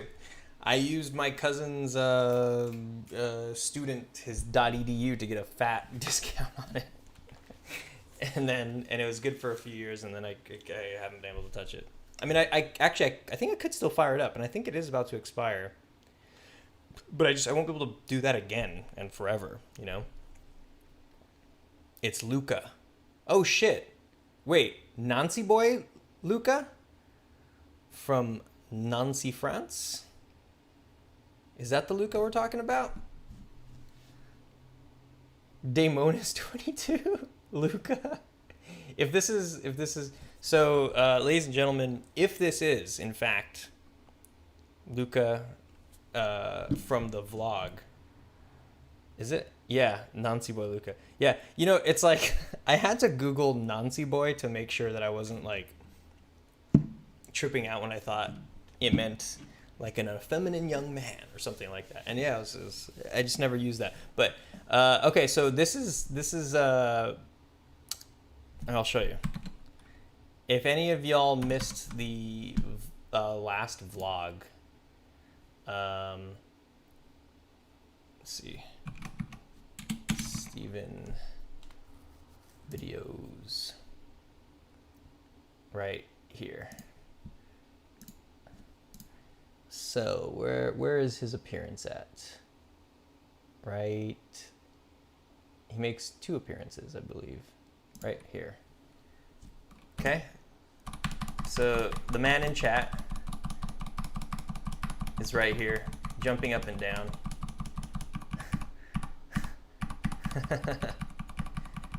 Right here, one wearing glasses. Okay, that's appearance number 1. Come on. And they're called this because they come from here, which is just east of Paris, I believe. I think it's like spot on east, maybe a little northeast. And where else? I think he sent me this video, right? I think you sent me this video, right? You guys were at the beach and I was at, I think I was more inland at the time. And you were like, don't come this way. There's too many cops this way. All these flashing lights, cops on the beach. You can put me on the spot like that. Yeah. And then this is a clip I took. You can kind of see Marion, right? So this, you can't tell, but that's Cedric and that's Marion. Right? Oh, yeah, there you go. You can kind of see them a little bit better. Oh, and there's you. I think that's, yep, that's the side of Luca's face right there. And I believe somewhere down there is like where the cops are rolling up on everybody. And then, well, it's just Vincent Cassell. Oh, no, that's Lewis and Cedric again. Okay, right here. Think he has another little shot. Where is he? Right there. I could tell the silhouette. And somewhere over there. And is that it?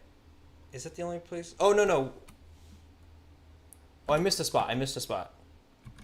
Right here. On the phone. I don't know who the hell you were on the phone with that time.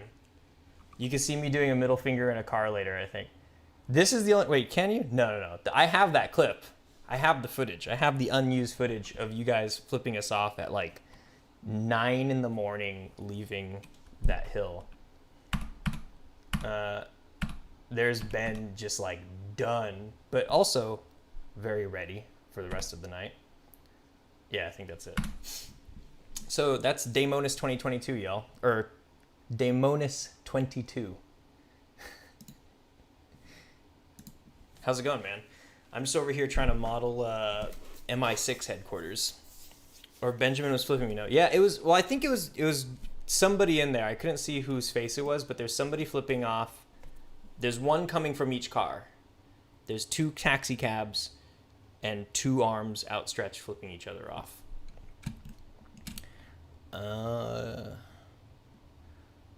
Okay, so now that I have these faces selected, let's see, extrude, right click, scale. I hope this works. This is a decent solution. Oh, God. Let's make it bigger. I don't like this solution, but it's kind of all I got right now. And then maybe what I could do is like take these and extrude them down. Ugh.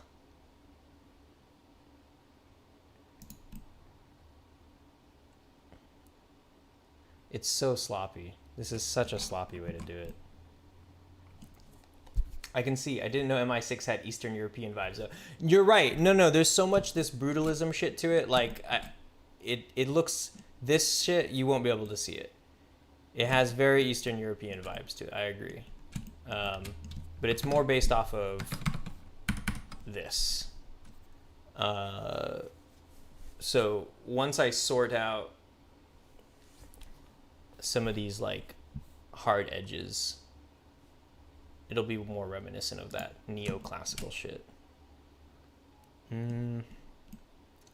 But goddamn, I just cannot figure out a good way to maybe this. Please save me.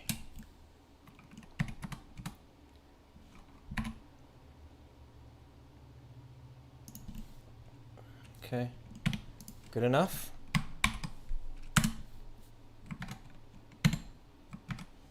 Let's see.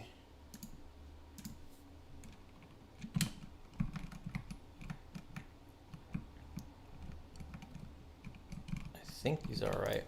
Let's turn off face orientation. All right. Okay, I think this kind of fits its purpose. You could see into that kind of weird faux courtyard. Let's take a look. All right, so I think I could maybe start putting up these lamps. Put up the lamps, break those doors down, and put in some pylons. I'll put in some pylons right now because I need a quick win. Let's put them like right here, and then take this. So these pylons, by the way, are complements of a new helping hand that I've contracted out for modeling work. It goes by the name of Stiltskin. Alt-D, right-click, Shift-S, selection of cursor, period. Okay. Tony Hamilton said, I was going to start off with Cinema 4D, but wanted to get more experience with Blender. Yeah, you know, it's like, you could do it. You could totally make it work for you. Blender is awesome and powerful and great and everything. It has so many quirky little things that piss me off so much. But it's just like, the cost is maybe like kind of worth it, you know? That's the thing, is like, you get what you pay for. You fucking get what you pay for. Are these as tall as I want them to be though? How tall are these pylons? I feel like these ones are bigger. You know what I'm gonna do? I'll take this guy, and he's going to actually be,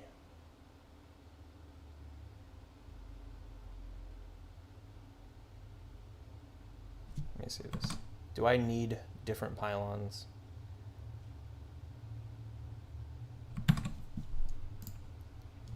These will do for now.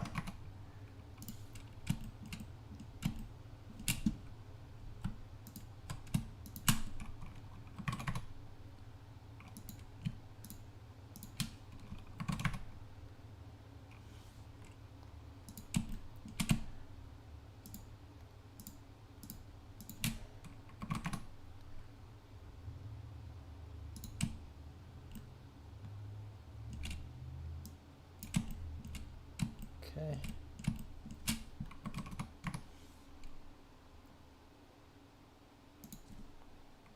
One more. And just get rid of some of these boys. All right.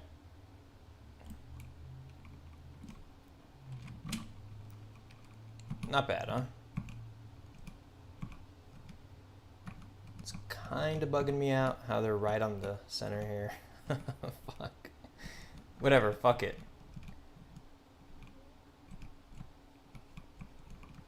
All right, MI6 coming together, coming together.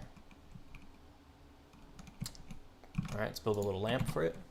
So these lamps, let's see.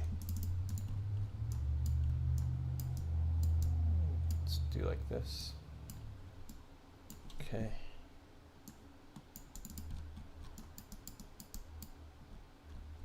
Keep that open. And I'll take this face, cursor to selected, Shift A, mesh, and that is going to be a cylinder. Say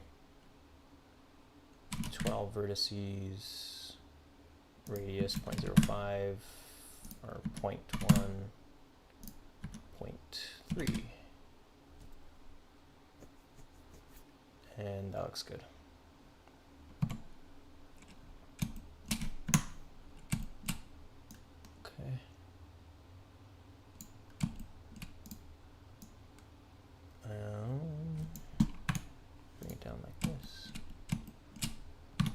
take that, maybe bevel it a little bit, like that. Just take the face, extrude it up, scale it down, a little bit less, like that. And then extrude, grab all these faces, extrude, like that. Is that good? Yep. Like this. This one's kind of a weird one. Oops. Bevel. Like that. And have fun UV unwrapping. That's what I'm thinking the whole time. The entire time that I'm building and I'm doing those weird hacky, oh, I'll just extrude that edge and I'll do that shit. The thing I'm thinking is like, will I remember that when I'm UV unwrapping this? But then again, I suppose you won't need to. I mean, a lot of this I can get away with. I can get away with so much, like I can get away with fucking murder. I mean, look at these textures. You walk by this building, right? You're walking by this building, you're like, cool, whatever. And then you like scrutinize this, right? You're like, oh, this whole section right here is like a UV that is totally offset from the rest of it. And then you look at this texture right here and you're like, oh, like this shit was all smart filled in Photoshop. Like this is all, like if you back out, like that doesn't quite match. It's the same texture as this, but it starts getting real silly around here. Same thing with this one. Like, look at these wobbly bricks right here. Look at that. But from when you're just flying around, or if you're just kind of walking by it. By the way, didn't know you could do this.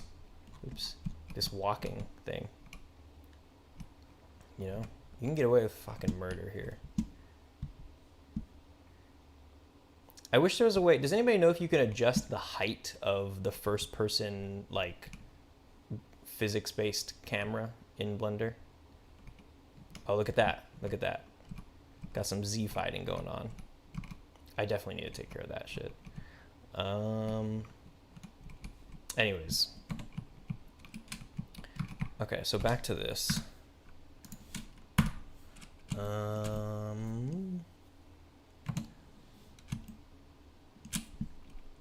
feel like I can do this, scale.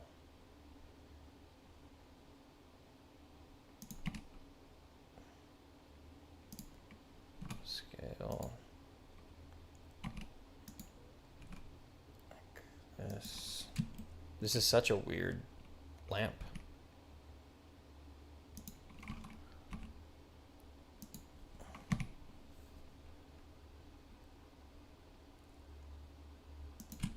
Whoa, this is such a fucking weird lamp.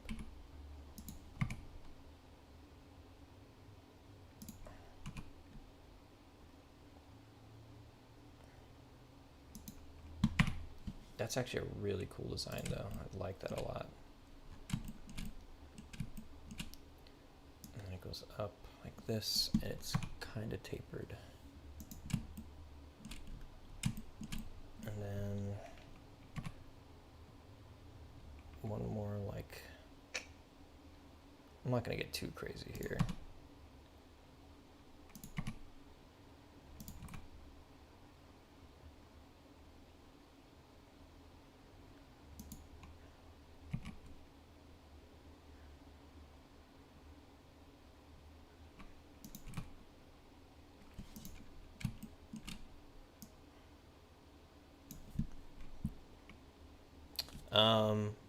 It's a bland stone wall, just use shaders.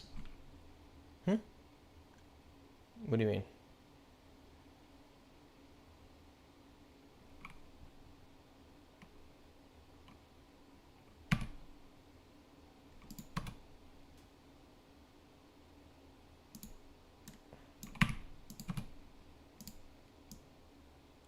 There we go.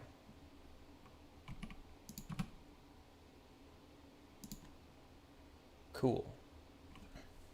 And then I believe I should just be able to put a sphere on here. cursor to selected, UV sphere, dial it back.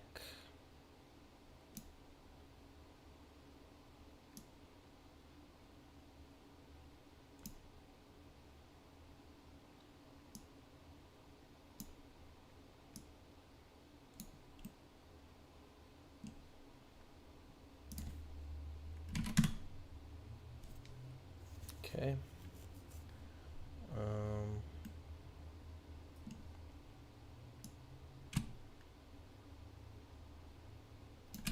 Okay.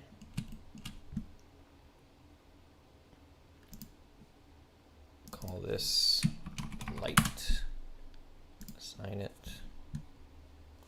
At MI6, the walls seem to be minimally textured. You could use a principled shader instead of unwrapping it and laying a texture down. I don't know what that means. A principled shader. Also, yeah, I haven't put any textured on MI6 so far. Oh, are you saying like what the actual like the picture is? Because it's all these stones and stuff. I actually don't know what a principled shader is. What does that mean? There's a lot of stuff that I haven't learned with rendering in Unity, like materials and shaders and stuff.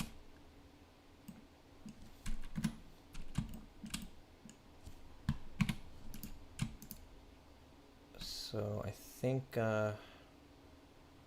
if I just take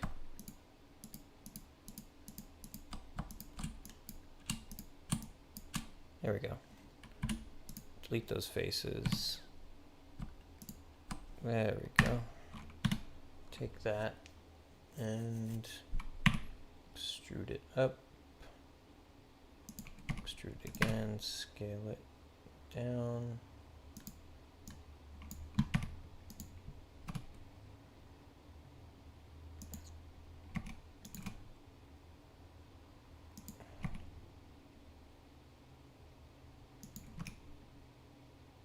That's good enough.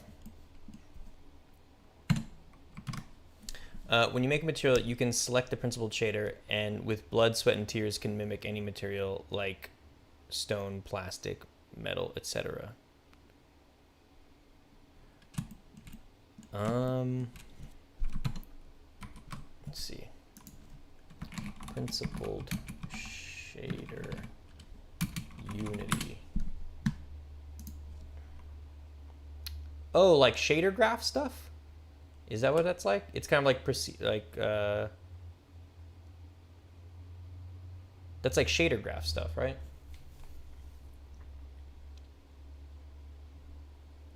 Yeah, I haven't really wanted to fuck with that just yet.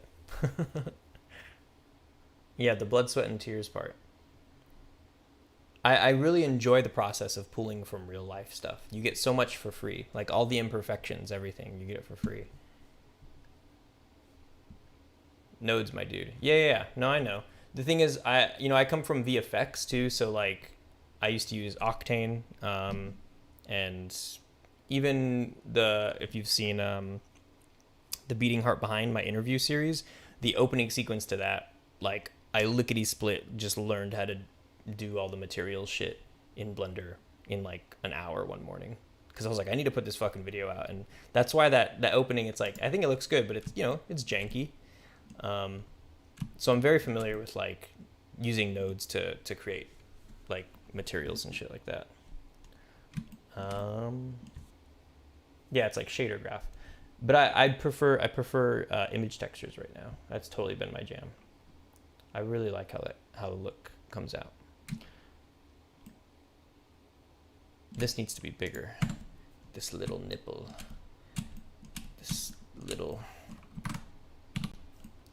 Let's see if I can grab just a nipple.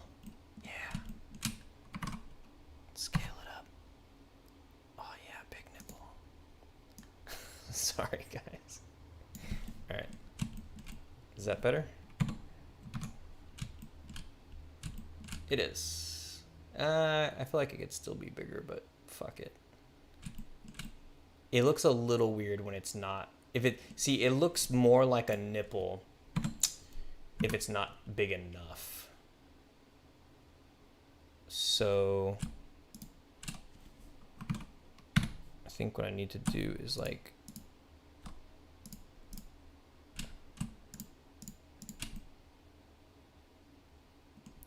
yeah.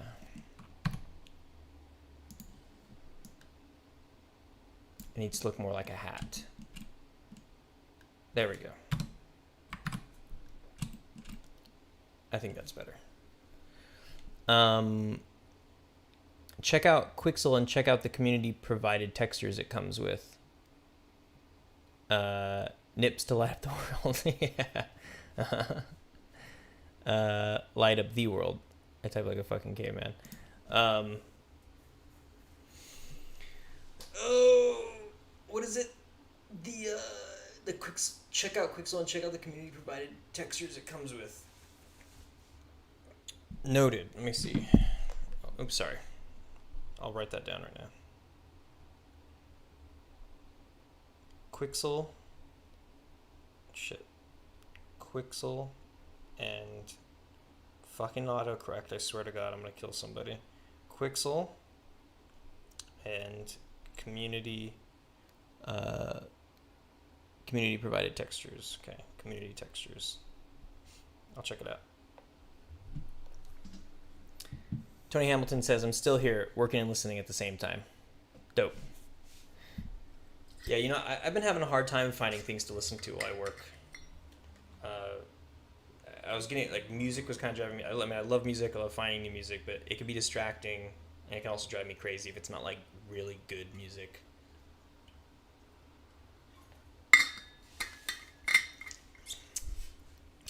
I was listening to a podcast for a minute. And then I was just like, fuck it, I gotta work in silence right now because I can't find anything good. So I'm glad I could be the thing you listen to. Quixel is owned by Epic Games, who own Unreal. So you may be committing a Unity sin, right? God damn it, I really wish... No, I'll bite my tongue on that. Okay. Got a lamppost there. And let's do Alt-D, X, oops. Drop it in right there. And then it looks like they have, yeah, they have those other ones. Shit, I gotta make those doors. Okay. Let me...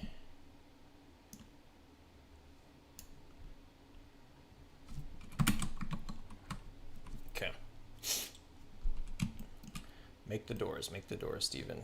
Time is it? Okay, cool. Got time. How are we gonna make these doors?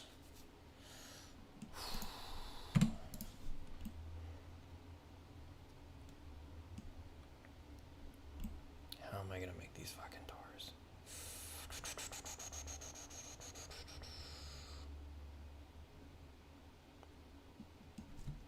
Is it as easy as, well, let's select this first one, right? Cursor to selected, Shift A, mesh cube, and then let's just make these the doors. Unity is awesome. Really, any free software that lets you express yourself in ways you didn't think possible years ago are awesome. I have trouble talking shit on Unity and Blender because they're free. Yeah, no, I mean, same. Like even Unreal and all like honestly all that shit, all these programs. Like I don't like there are people. I watched this video recently where this guy was like, why I'm quitting Unity forever and why it's like absolute shit. It was like really, you know, total clickbaity, and he got me. You know, he got me. Clickbaity sort of like talking trash on Unity. And then you watch the video and it's like all these problems I've never experienced. And I'm just like, man, what's going on? Like, yeah. And it was just funny. You had to be there, I guess. Fuck it.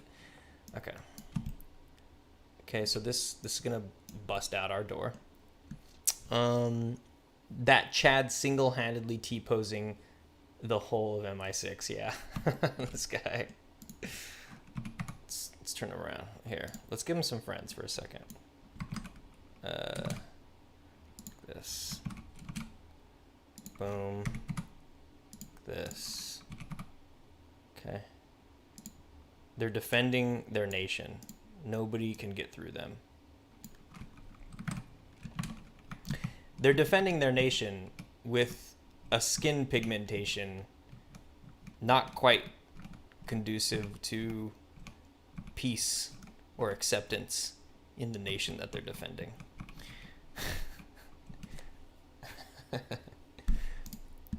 He's holding the fucking line, absolutely. Now it's they. They're holding the line. Okay, so I'm going to use this block to bust this door open. And I'll make... let's see. Is this... Let's center it up, like, right there. Because this didn't quite center up how I wanted it to. Like that. And then...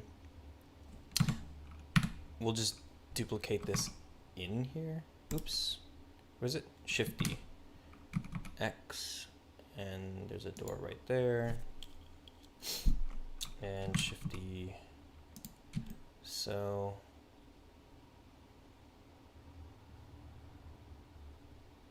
maybe a little bit more room. Totally eyeballing this.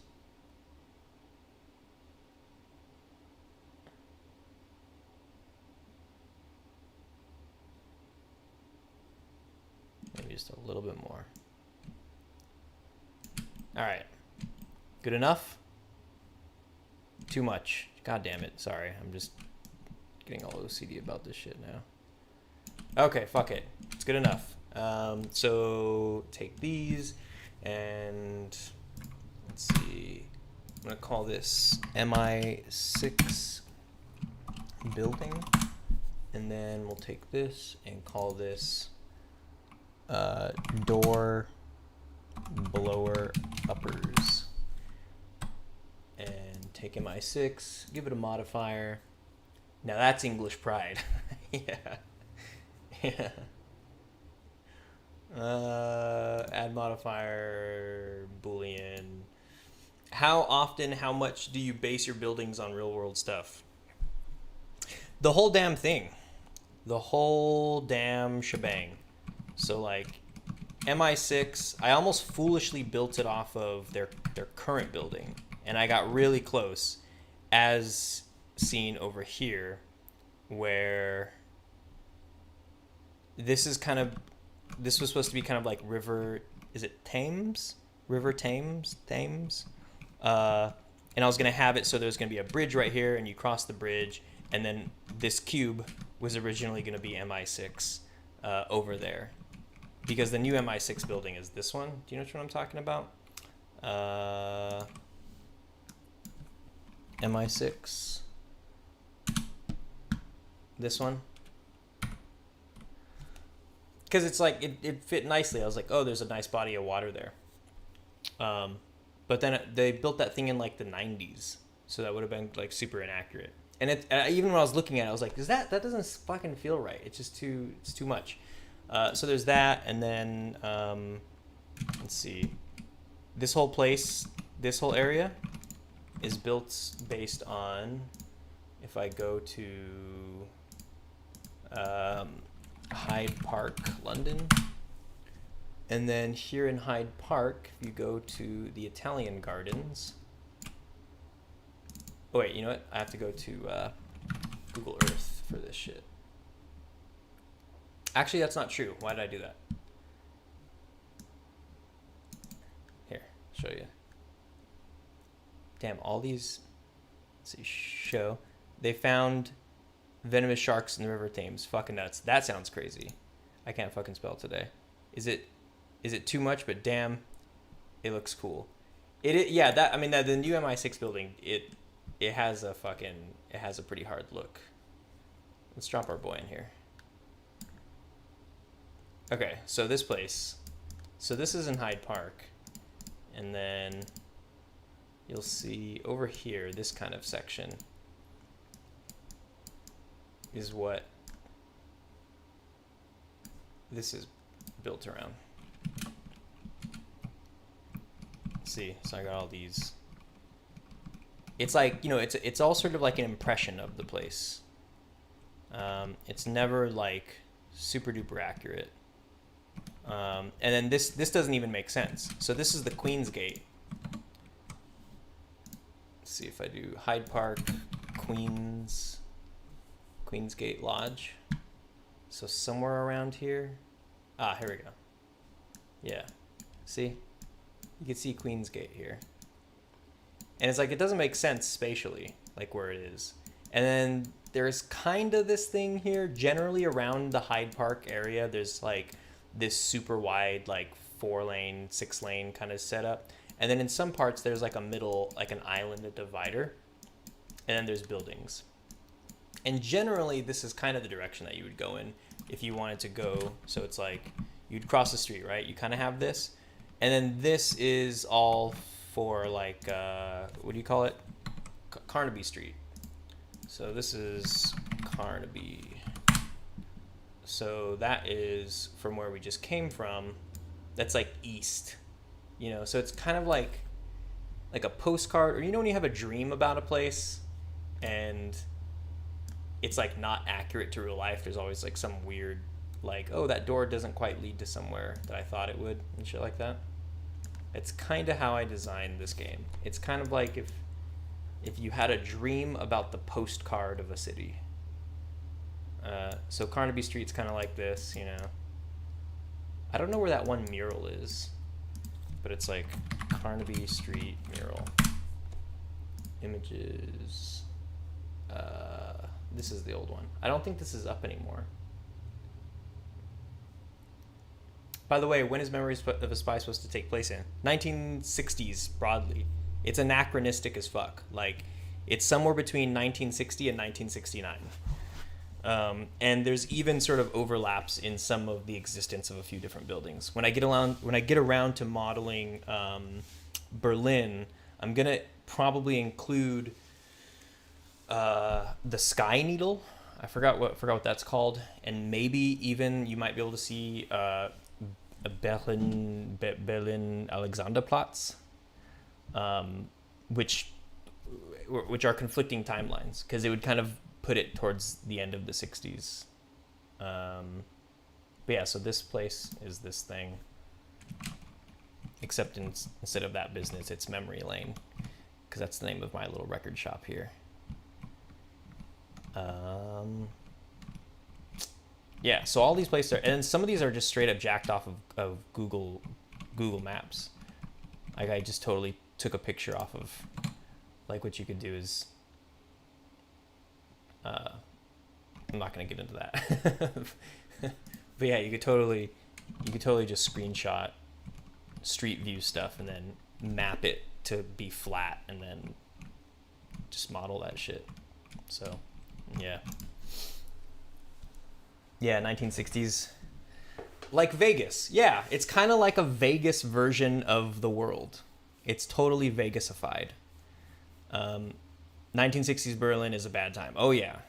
And I even want to put Checkpoint Charlie. I visited all this. You mean like the High Paranoia Panorama Tower? Isn't it a radio thing? Is it a radio thing? I think so. Maybe. But what is it? It's Checkpoint Charlie.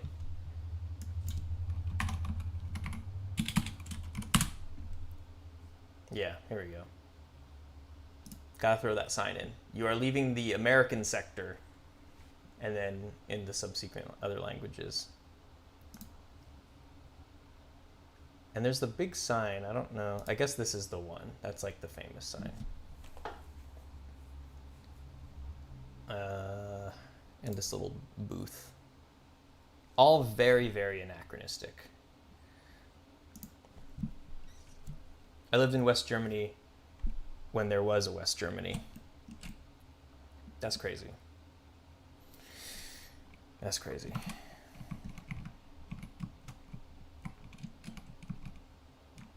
Yeah, a part of designing these things is like how do you do the sort of dreamy postcard Las Vegas version of everything while also maintaining some semblance of like respect for the place and of the time and all that.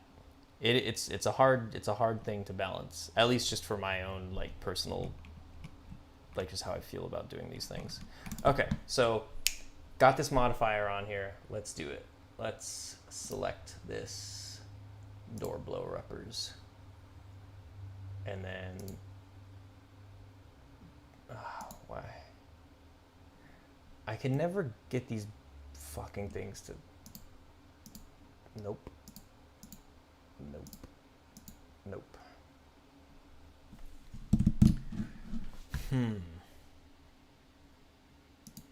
Oh, there we go. That is how it works, huh? Or is it not?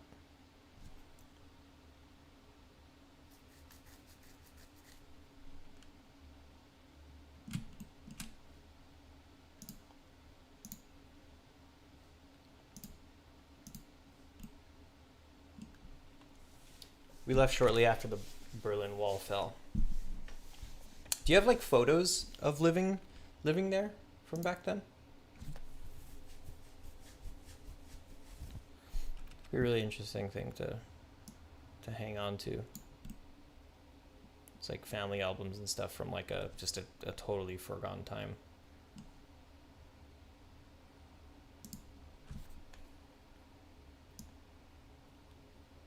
I'm always just, I swear to God, I'm never using this damn Boolean shit correctly.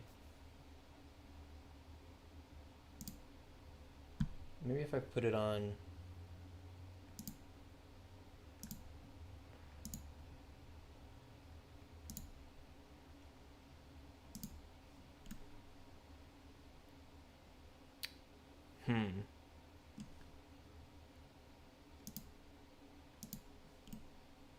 Nope.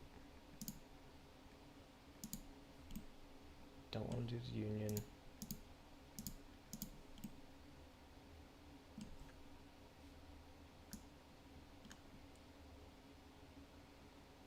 Is this what I'm looking for? No.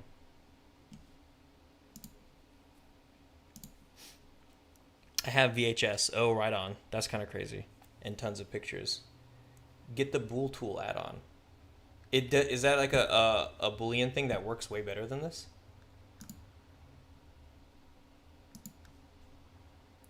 Because this shit fucking sucks, bro.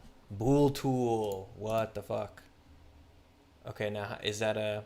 Never mind, I think all recent releases have it included. The thing is, this is a slightly older release. The Blender I was using in Paris was... the one on my laptop is newer. How do you use the bool tool? Sidebar edit tab. Control Shift B.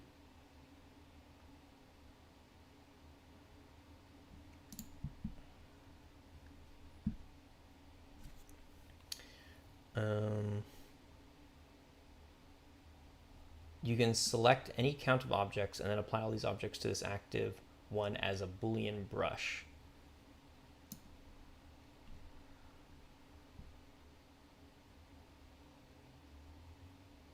Control Shift B.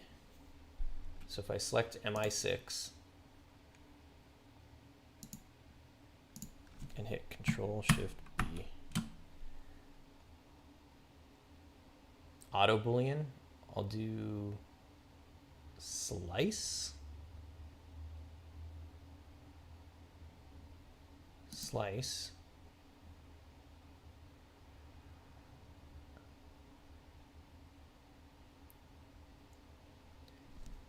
What was it expecting though? How does it know which?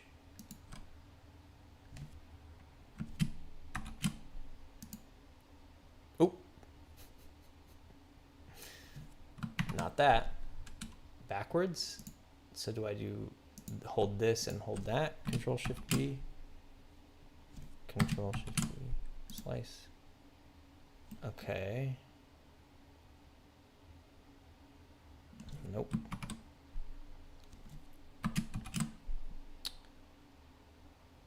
brush boolean difference? Also no. Huh.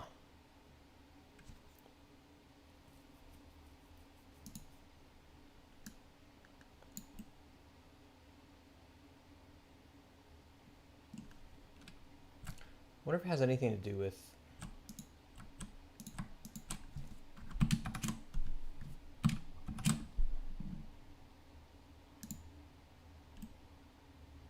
oh, and then do I have to turn off my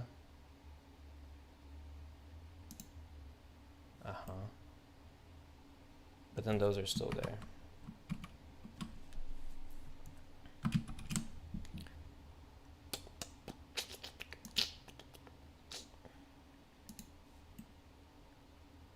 I guess I could delete these faces now, right? That kind of works. I'll take it. I'll take it. So I'll put these down like right just above, give the door a little bit of something something. Well, it's 2:15 a.m. I'm going to sleep. Too bad I don't know enough to help you, but it's really inspiring to watch you work on such a creative project. Hey, get some rest. And thanks for tuning in. I hope you got a laugh out of this. I hope you got some entertainment value out of this. And thank you. Thanks for the kind words. I hope you didn't mind the spotlight for a second. And I'm glad you just stopped by in general. Do you have regular streaming days, hours? Not really, but generally I try to stick to the whole, like, at least do like a Friday or weekend thing. Frank Reynolds with the Bonne Nuit. So, but whenever I do a stream, I announce it in the Discord. So you'd get a little ping on Discord if I'm about to. Back with the merci. Yeah, thanks for stopping by, dude. That was a good highlight. Calling you out. Get some good rest, man.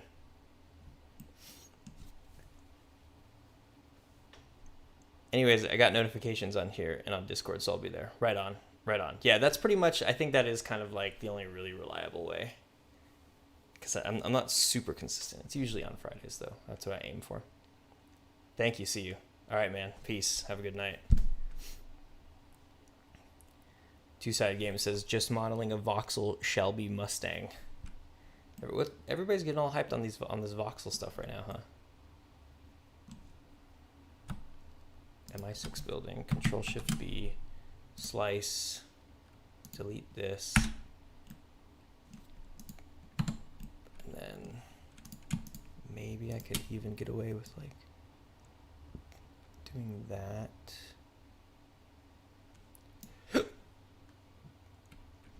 Delete these faces. Okay, so we got a doorway in. This is looking okay. I'll even actually take these, delete those faces. Okay, that's a decently clean little, nice. That's not bad. Thanks for the Bool Tool tip, Frank. All right, got our doors in. Wow, MI6 is shaping up quick. Let me just walk around here for a second. I hate how tiny my character is in Blender, though. He's just a little bit shorter than he should be. Right? Okay, so you're walking by. You're walking through Carnaby Street, and you're like, shit, I gotta stop by MI6 for a snack really quick. Okay, you can take the stairs. Oop. These guys are blocking me, though. Or you could take... Oop. Come on. Take the ramp. Nice. Got the lights up there. All right. Okay, and I just have to put in the ground. Fucking great. I have no idea how I'm going to light my scene. I'm thinking of just using an HDRI. Yeah. HDRI is good.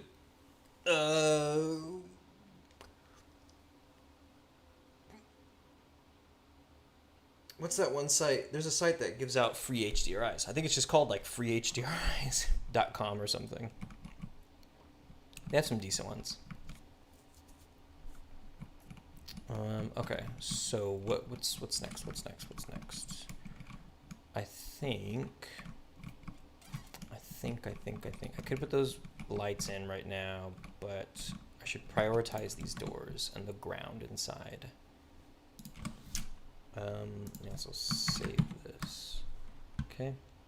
If you want easy trees, check out the Blender sapling add-on and the ivy add-on. I tried something recently for trees. Was sapling the one I tried? Let me see. There was one I was not very...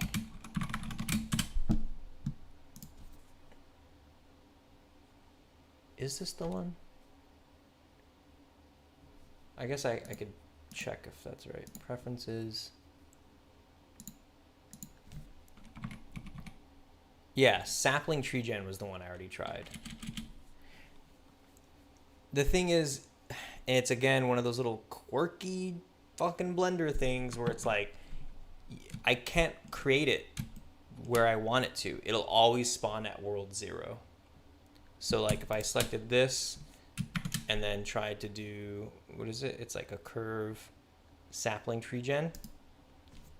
Like, nope, doesn't go there. And then like I can't even focus in on it because it's not built yet, right? I can't hit my period key to focus in on it.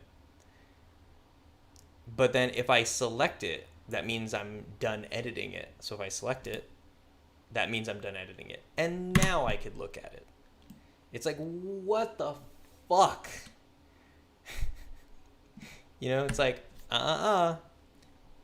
If you want to look at your shit, you got to just put your camera at world 0. Sapling green tree. And then you could do that.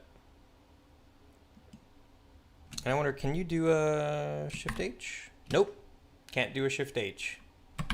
Because it's not selected.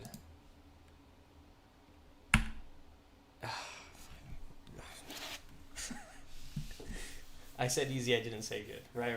You got me. You got me there. That's true. Let the record show you did in fact say if you want easy trees.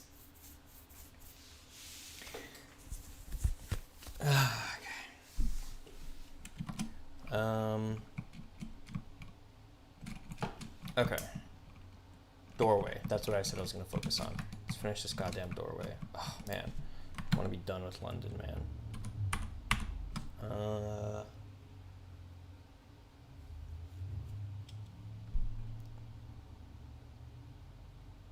What are those doorways? It's interesting.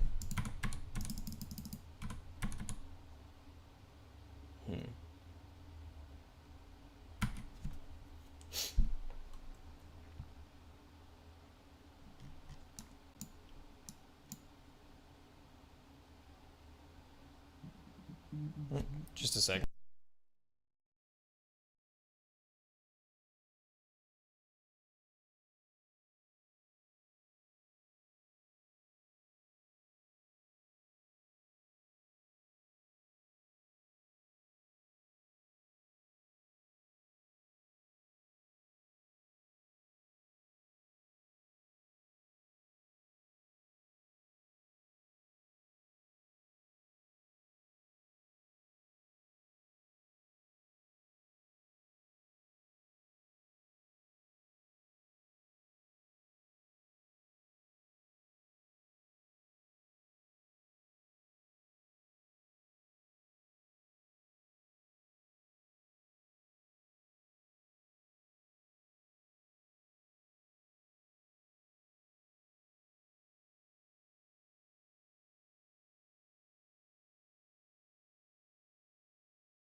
Sorry about that.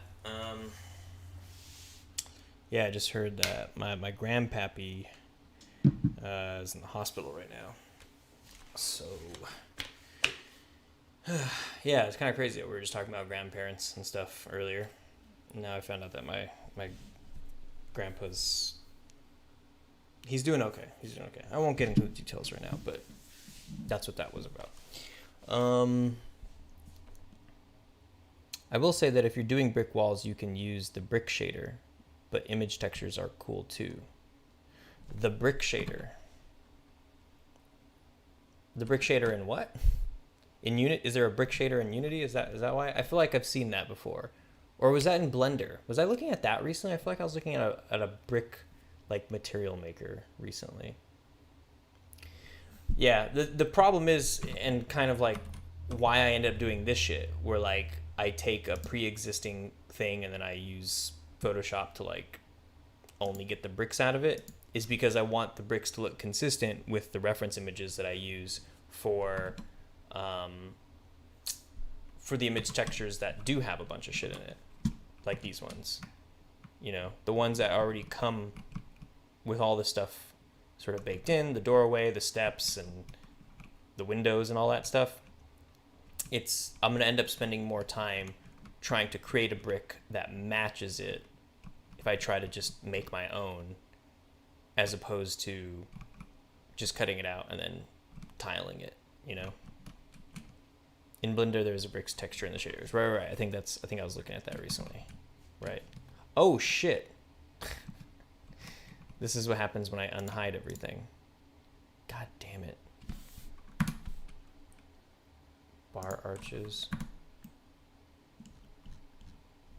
I'm fucking done with that though, right? Aren't I? Wait, where did... Oh, right. Because that's all over there. Okay, good.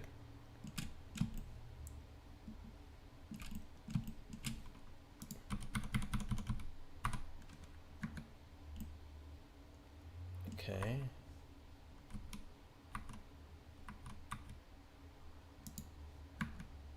That one, what about this one? Same thing. Oh, because backups in general needs to be turned off. Oh, fuck. You'd think that hitting... Oh my god. Blender. Okay. Sorry to hear about your granddad, Steven. Yeah, thanks. I think it sounds like he's going to be doing all right. It's kind of funny because actually I just got these stamps. I don't know if this is showing up on the stream.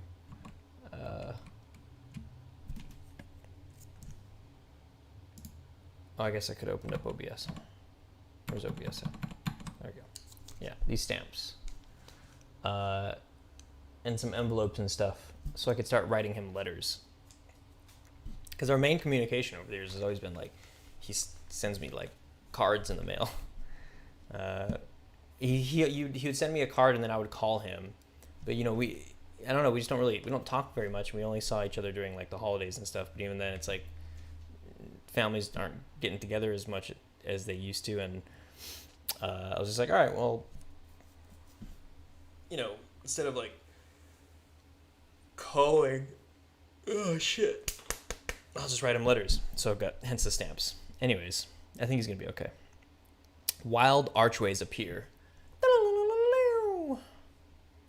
Dun dun dun dun dun dun dun dun dun. Steven tried to use hide, but it was ineffective because Blender doesn't have hierarchical fucking hiding ability unless you hold shift. I guess that's fine. It just drives me crazy. It's like, if I hide the topmost parent, why would it not hide the rest? If I select the topmost parent and hit duplicate, why would it not duplicate all the children as well? That drives me insane that you have to go right click, select hierarchy. And then what happens when you want to select multiple hierarchies? You can't. And people have been requesting it for years apparently, even in the last few months, people are still like, why doesn't Blender have a way to select multiple hierarchies, or even just change it so that by default, selecting the parent object selects all the children? It's like little things like that that drive me crazy. Okay. Back to the doors, back to the doors, back to the doors. I gotta get rid of some of these boys. Gotta make some space. Actually, no, you can keep your friends.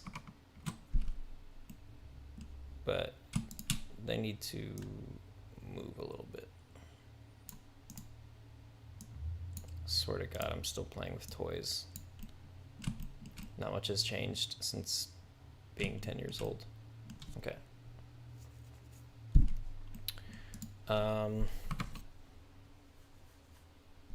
MI6. Oh, duh. I came up with that shit on paper. Here we go. Okay. Whew, thank God. Thank you, past Steven. So you got the doors, and I guess what they could do, maybe I'll do the door frames first, right? So then I can kind of, okay.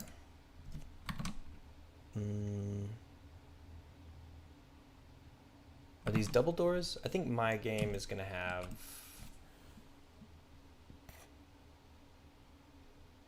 I guess they'll be double doors. Excuse me. So it's like, you take this face, and then you do cursor to selected, tab out, shift A, make a cube, select all that, move it up, and so it just sits. If it fits, it sits, just like that. I'm trying to achieve a photorealistic look, and it's a real pain in the ass. I love it, but trying to avoid Uncanny Valley sucks. You know Beeple? Frank, do you know the artist Beeple?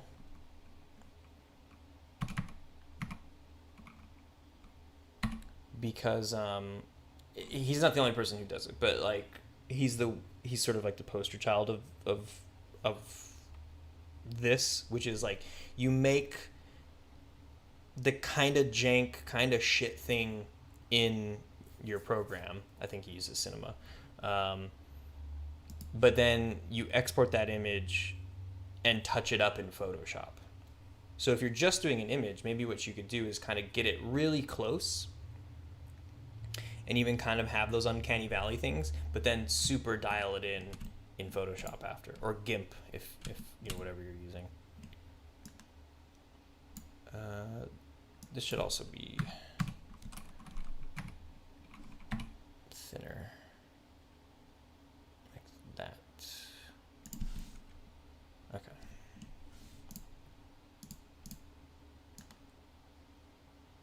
Okay. So that is a door, and it will be,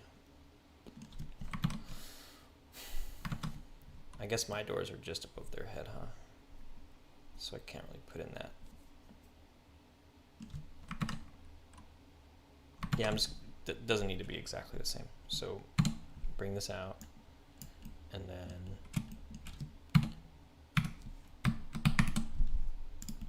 boom, and then 3, hold that, take this, right click, split, no, not split, separate selection. Okay, so I have MI6 front door underscore A and F2? Nope. Huh.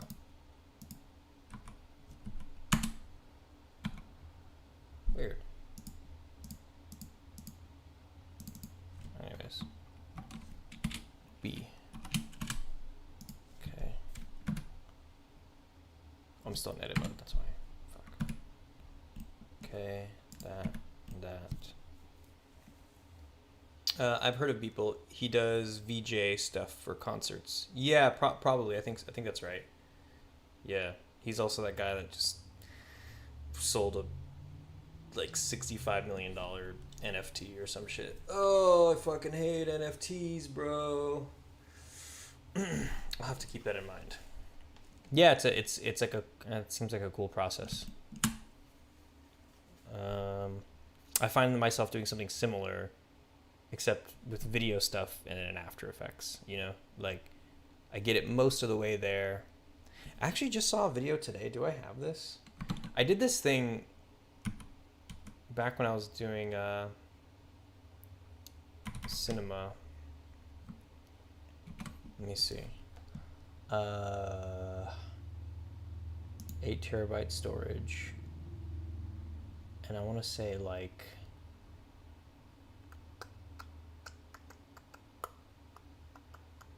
was it in here? Pseudo desktop backups 2020. I'm just gonna, just in case there's any like personal information on here, I'm gonna switch to this mode for a second. Just webcam, just the face. And I'm gonna find this video that I want to show y'all. Let's see.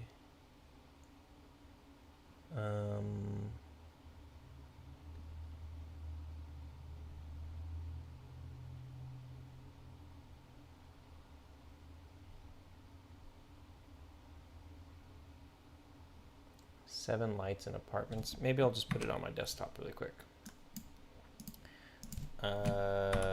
Old Octane stuff.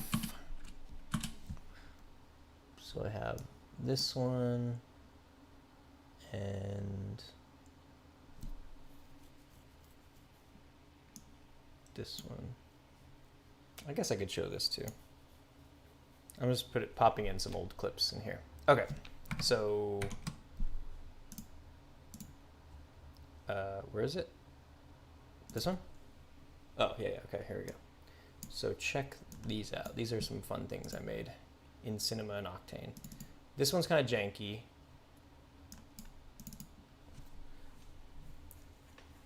You know, I was doing quick renders. It was when I was like first getting used to the idea of like using texture maps and stuff.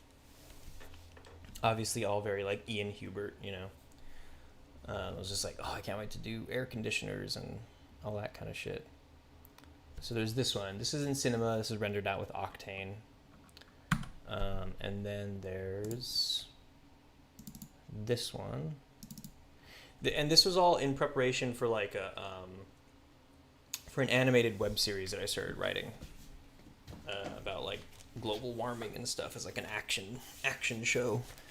And it's all very futuristic and stuff. So this was me kind of like having fun with seeing how quickly you could build out like a really detailed world, because like this took me like 20 minutes to make, and about maybe like half an hour to render, maybe even shorter, honestly, probably a lot less than half an hour. That kind of stuff. It's going to be a nighttime scene, so it may not be such a big deal avoiding uncanny valley. I can just use clever lighting. Yeah, exactly. Like doing silhouettes and stuff like that. That can really help. Blurring shit. Dio says, wow, that looks good. Thank you. Thank you. And Frank Reynolds says, that looks dope. Thank you. And this last one, this is this a, oh yeah, okay, here it is in here. So this is from a movie I made. This is not colored. It's all, the reason the colors are all milky right now, because it's all like kind of raw-ish, but this guy's getting his head bashed in, and so this is like a completely CG scene. Not that part, just the bottle smashing bits. So like that's all real, and then I don't have as much of it, and you can hide a lot in the imperfections of it. But like this whole shot right here is 100% CG. You can't really make it out in this version. It's much clearer in the other versions I used. But like this is the point of view from the inside of the champagne bottle as it smashes against his head. Yeah. Damn, I don't know where the other clip is. There's one that had a lot more detail and like you could see it for longer. But it's in the final movie. Anyways. There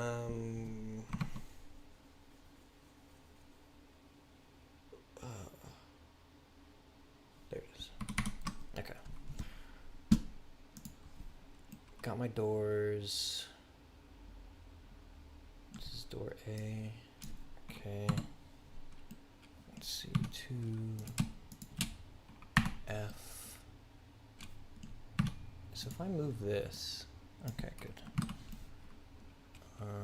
That looks good. This one needs it. Boom. F. Okay. Like that. So these are my doors.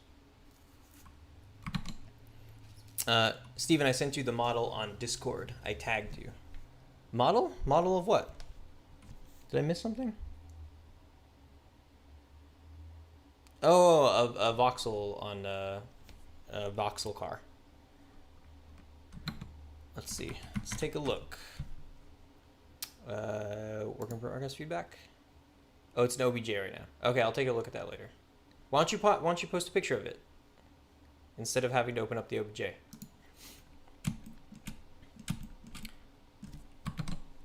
Oops. Okay.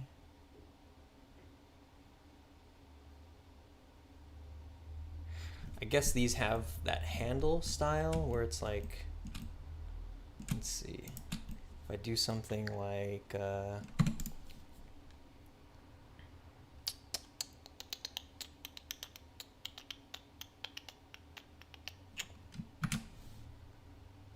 cylinder, vertices, keep it at 12, sure.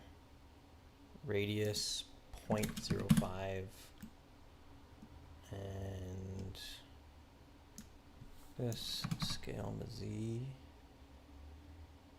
Okay.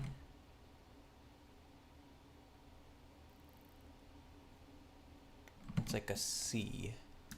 So if I take this and then extrude scale,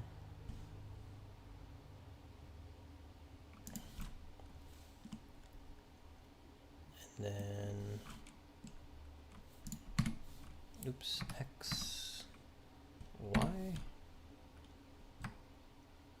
1, 2, 3, 4, 5.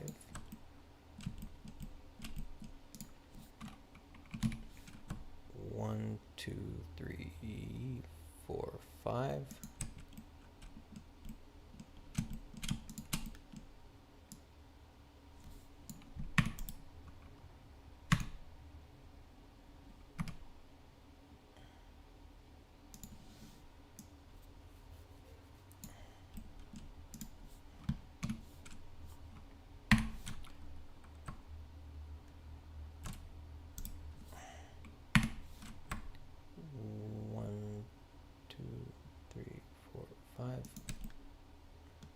Oh, no.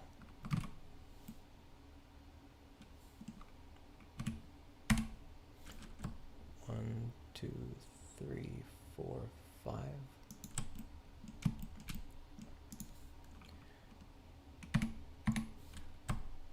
One, two, three, 4, 5.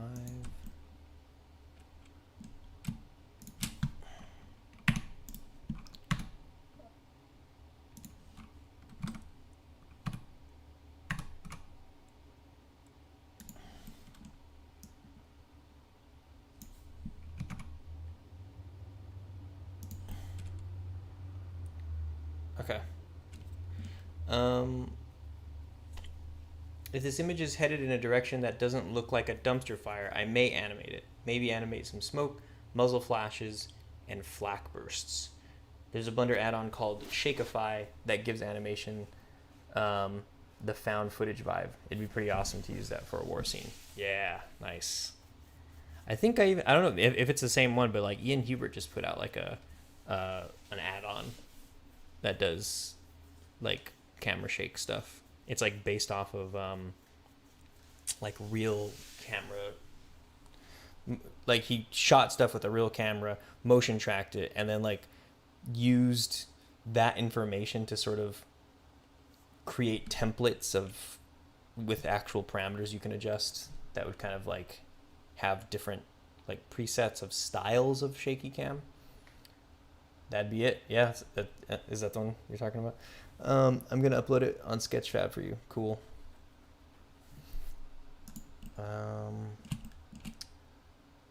Okay, I think this looks okay now. I think I can just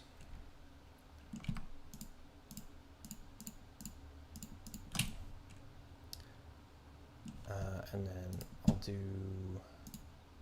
call this handle, assign, and then, yeah, that's good enough. Push it in like that.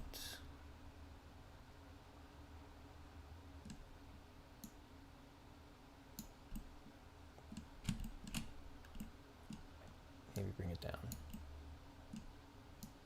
Like that.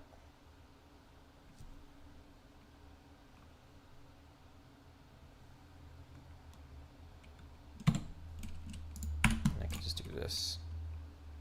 Alt-D, right-click, scale on Y. Nope. Scale on X. There we go.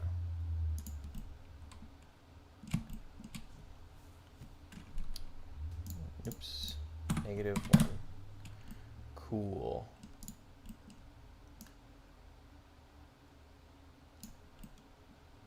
Nice, nice, nice.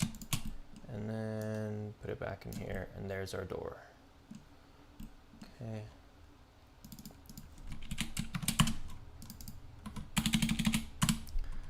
Take both of them, Shift S, cursor to selected, Shift A, empty arrows.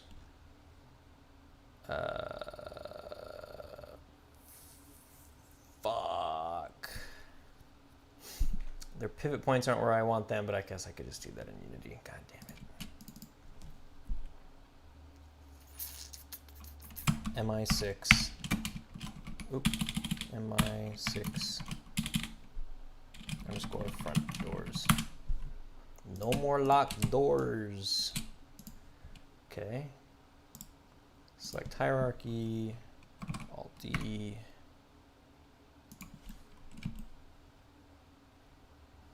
Okay.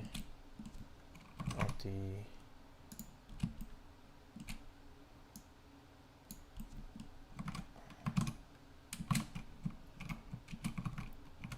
Okay. MI6. Looking good.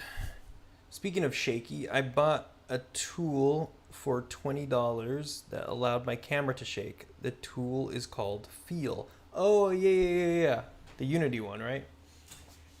It adds like shake and stuff. Whoo, shit. Oh, god damn. Oh, man. Oh, fuck. Stupid boxer. There we go. That shit was riding up nasty. All right. So much work. So much work. So much work. What's left? What's left?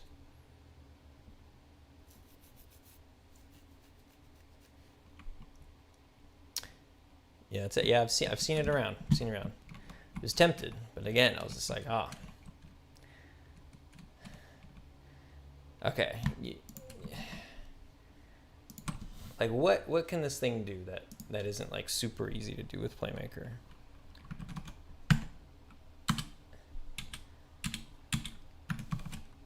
Asset store. Why isn't it asset store? Do I have to?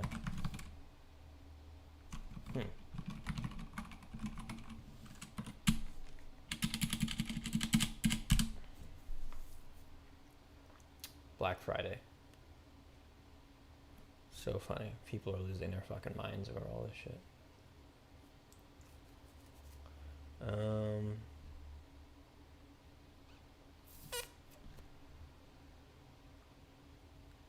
What is the one? Shaky? Feel. Feel. That's the one.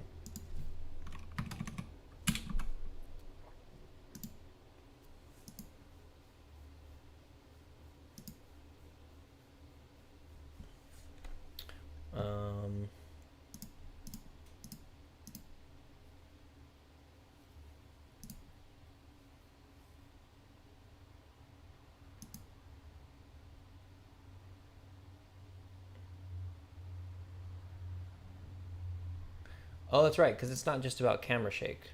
It actually is about like animating.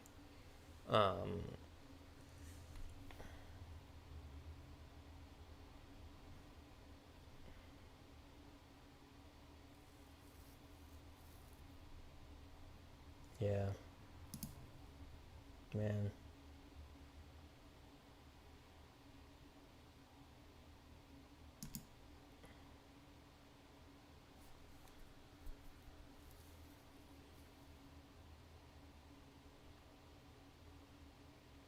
Tagged you with the link. It was on sale for $20. Good. I'm sure it's even worth the $40 for a lot of people. Like it probably does remove the headache from a lot of other things. It does make me think though, like if I made a Playmaker asset for like $5 that did some of these things, or at least I wonder if I could sell like a Playmaker template if I built something for everybody that has at least some of the core features of this.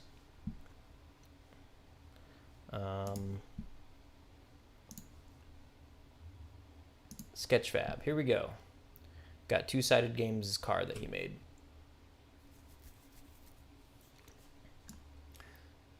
Did it change color? Was it green for a second? Nice. Cool. Got the front end. I don't know if that's intentional. Cool. Oh. You got a little bit of extra zhuzh right here on the side of your tire. Right here.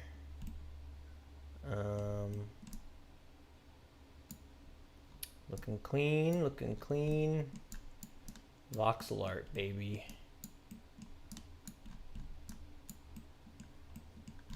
You can go inside. Nice. I know you're not supposed to go inside, but I just want to fuck around and Sketchfab. Okay, cool, man.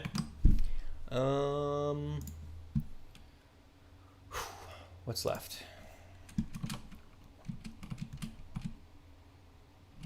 Inside? Should I do inside now? Yeah. I should do inside. Okay. Let's put down the floor. Shift S, cursor selected. Okay. So it's like right there. Or actually even, you know what would be better? Is like right there. Shift S, cursor selected. There we go. And then if I add a cube, and then I could just put it like right there. Like that. I gotta go to sleep. It's 1:56 a.m. Yeah, get some rest. Recharge, and then get back to it in the morning. Thanks for swinging by. See you next stream. Right on. I'll see you then. Thanks for swinging by, man. 3 waves. And Get some good rest.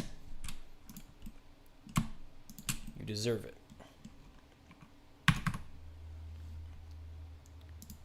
Frank Reynolds says, I have a car in progress, low poly model, unwrapped with a pixel art texture. The idea was cool, but the execution was shit. What kind of car was it?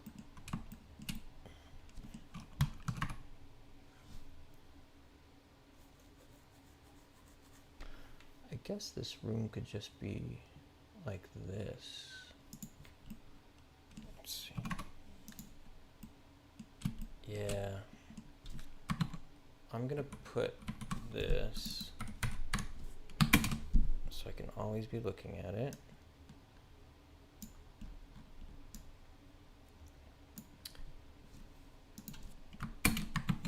Oh, was it not on top already? Okay. And that means it's all good, baby.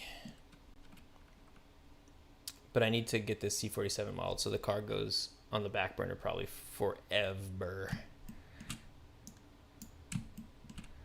Oh man, I fantasize about working on other things.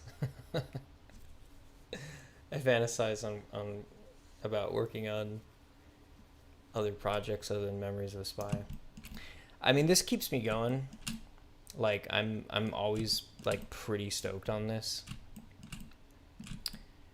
But I am like thirsty to work on a bunch of, like when I'm done with this game, I just want to work on a bunch of tiny games, bunch of tiny little baby projects.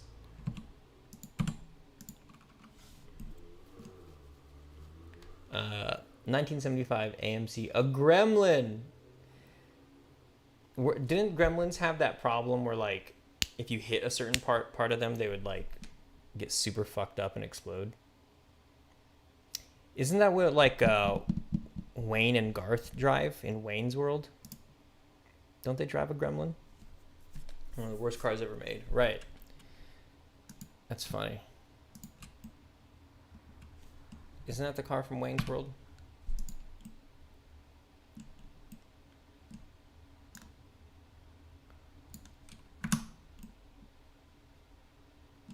Okay, I'm gonna put these walls just beyond that. Nice. Oh shit, I'm getting kind of woozy. I think I need to eat. I had an idea for a series of assets on shit cars like the Gremlin and the 1988 Yugo, aka Suicide on Wheels.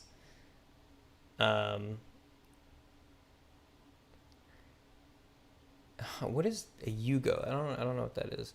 I need to get like you. I have 2 Udemy Unity courses I need completed. Tony Hamilton, like you're taking a couple courses right now? What kind of courses are you taking?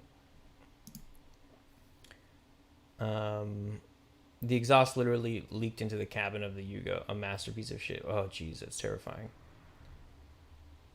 Arthritic One says Gremlin was okay. You're thinking of the Pinto, I think. Are we talking about Wayne's World car? Is he driving a Pinto? Let's see, like Wayne's World car. A Pacer.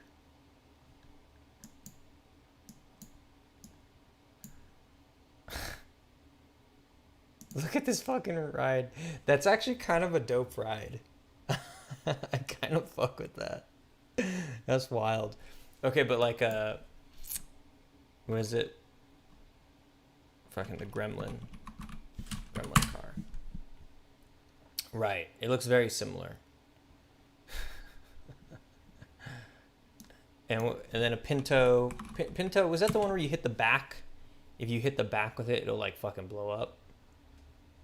Right, Pinto exploding. Here we go. Keep off my rear, I'm exploding. Yeah, these things, if like you hit them from the back, they'd explode or some shit like that.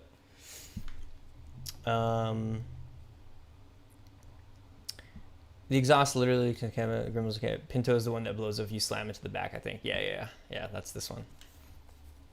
That's funny.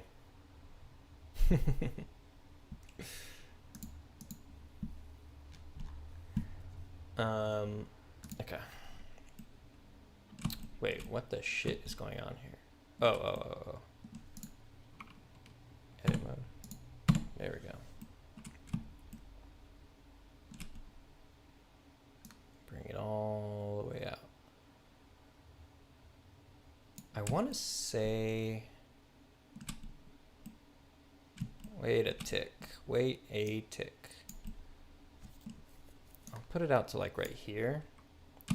But I have a feeling that this space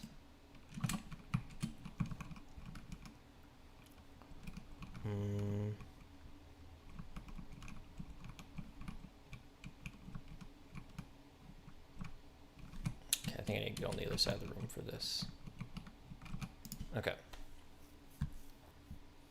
I need to model a Pontiac Aztec. I have no idea what that one is. I mean, who thought a tent attachment for a car was a good idea? What an asshole.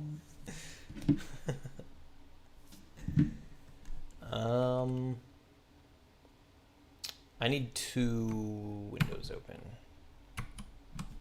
I have my MI6 references on this one. So what I want to put in here is, oh shit, my brain is shutting down. Fuck. You know what? I'm going to call it. It's 6 p.m. I'm not performing as well as I could be because I'm hungry. So I'm going to hop off the stream. I'm going to eat. Might come back for a stream, but likely probably just going to call it a day. So it's just a cherry on top. If I can actually muster the strength. Shit, yeah, I can't even fucking think straight right now. Thanks to everybody who tuned in. We had a little special guest today, Luca, from the Nancy Boys. So, geez, okay, yeah. Thanks everybody who swung by today. I hope you learned something. Hope you got some entertaining bits out of this. Join the Discord to share shit that you're working on. It's kind of like the main thing that I tune into on the Discord is just kind of see what people are sharing in the work in progress section. Also, subscribe if you haven't already, if you just caught this stream by chance. I try to do this stuff as often as possible, but usually aim for the weekends. I'm going to be doing it a lot more, especially these days, now that I'm back and kind of in a groove. Also, if you haven't heard, I made a Metroidvania course, and that teaches you how to make a physics-based Metroidvania using Unity and Playmaker. It's like 6.5 hours. I think you can 2x it, It's available on Gumroad. I put the link in the description. Check that out. That'll definitely help me out. Making sales on that thing is kind of helping me devote more time to working on Memories of a Spy. What else? Yeah, just take care of yourself. Hope you all are doing well. Frank Reynolds, thanks for stopping by. Fuse was in here earlier by a new nickname. Arthritic One also saying, thanks for your toots on Playmaker, by the way. Helps me immensely. Hey, I'm glad to help. Really, it's a pleasure. So I'm glad you're getting something out of it. Frank says, have a good night, bruh. Thank you. Who else was in here today? Tony Hamilton. Dio popped in for a sec. Daemonis, which was Luca. Who else? And to anybody else who tuned in, oh yeah, Ben Stanley was there earlier, and Rusty Chicken. Foreign living the American dream. Thanks to everybody who stopped by today. Take care of yourselves. Get some good rest. Don't stay up too late. Remember, you could perform a lot better if you get some sleep, get some food. Don't eat too much, don't eat too little. Make sure you stay nice and hydrated, and spend time with the people that you love, your friends and family. If you can't be around them, give them a call. Get some FaceTime in. I think that's it. Okay, everybody. Have a good night. I think I should hit the button from here, huh? From this. All right. Have a good night, y'all. Peace, peace, peace.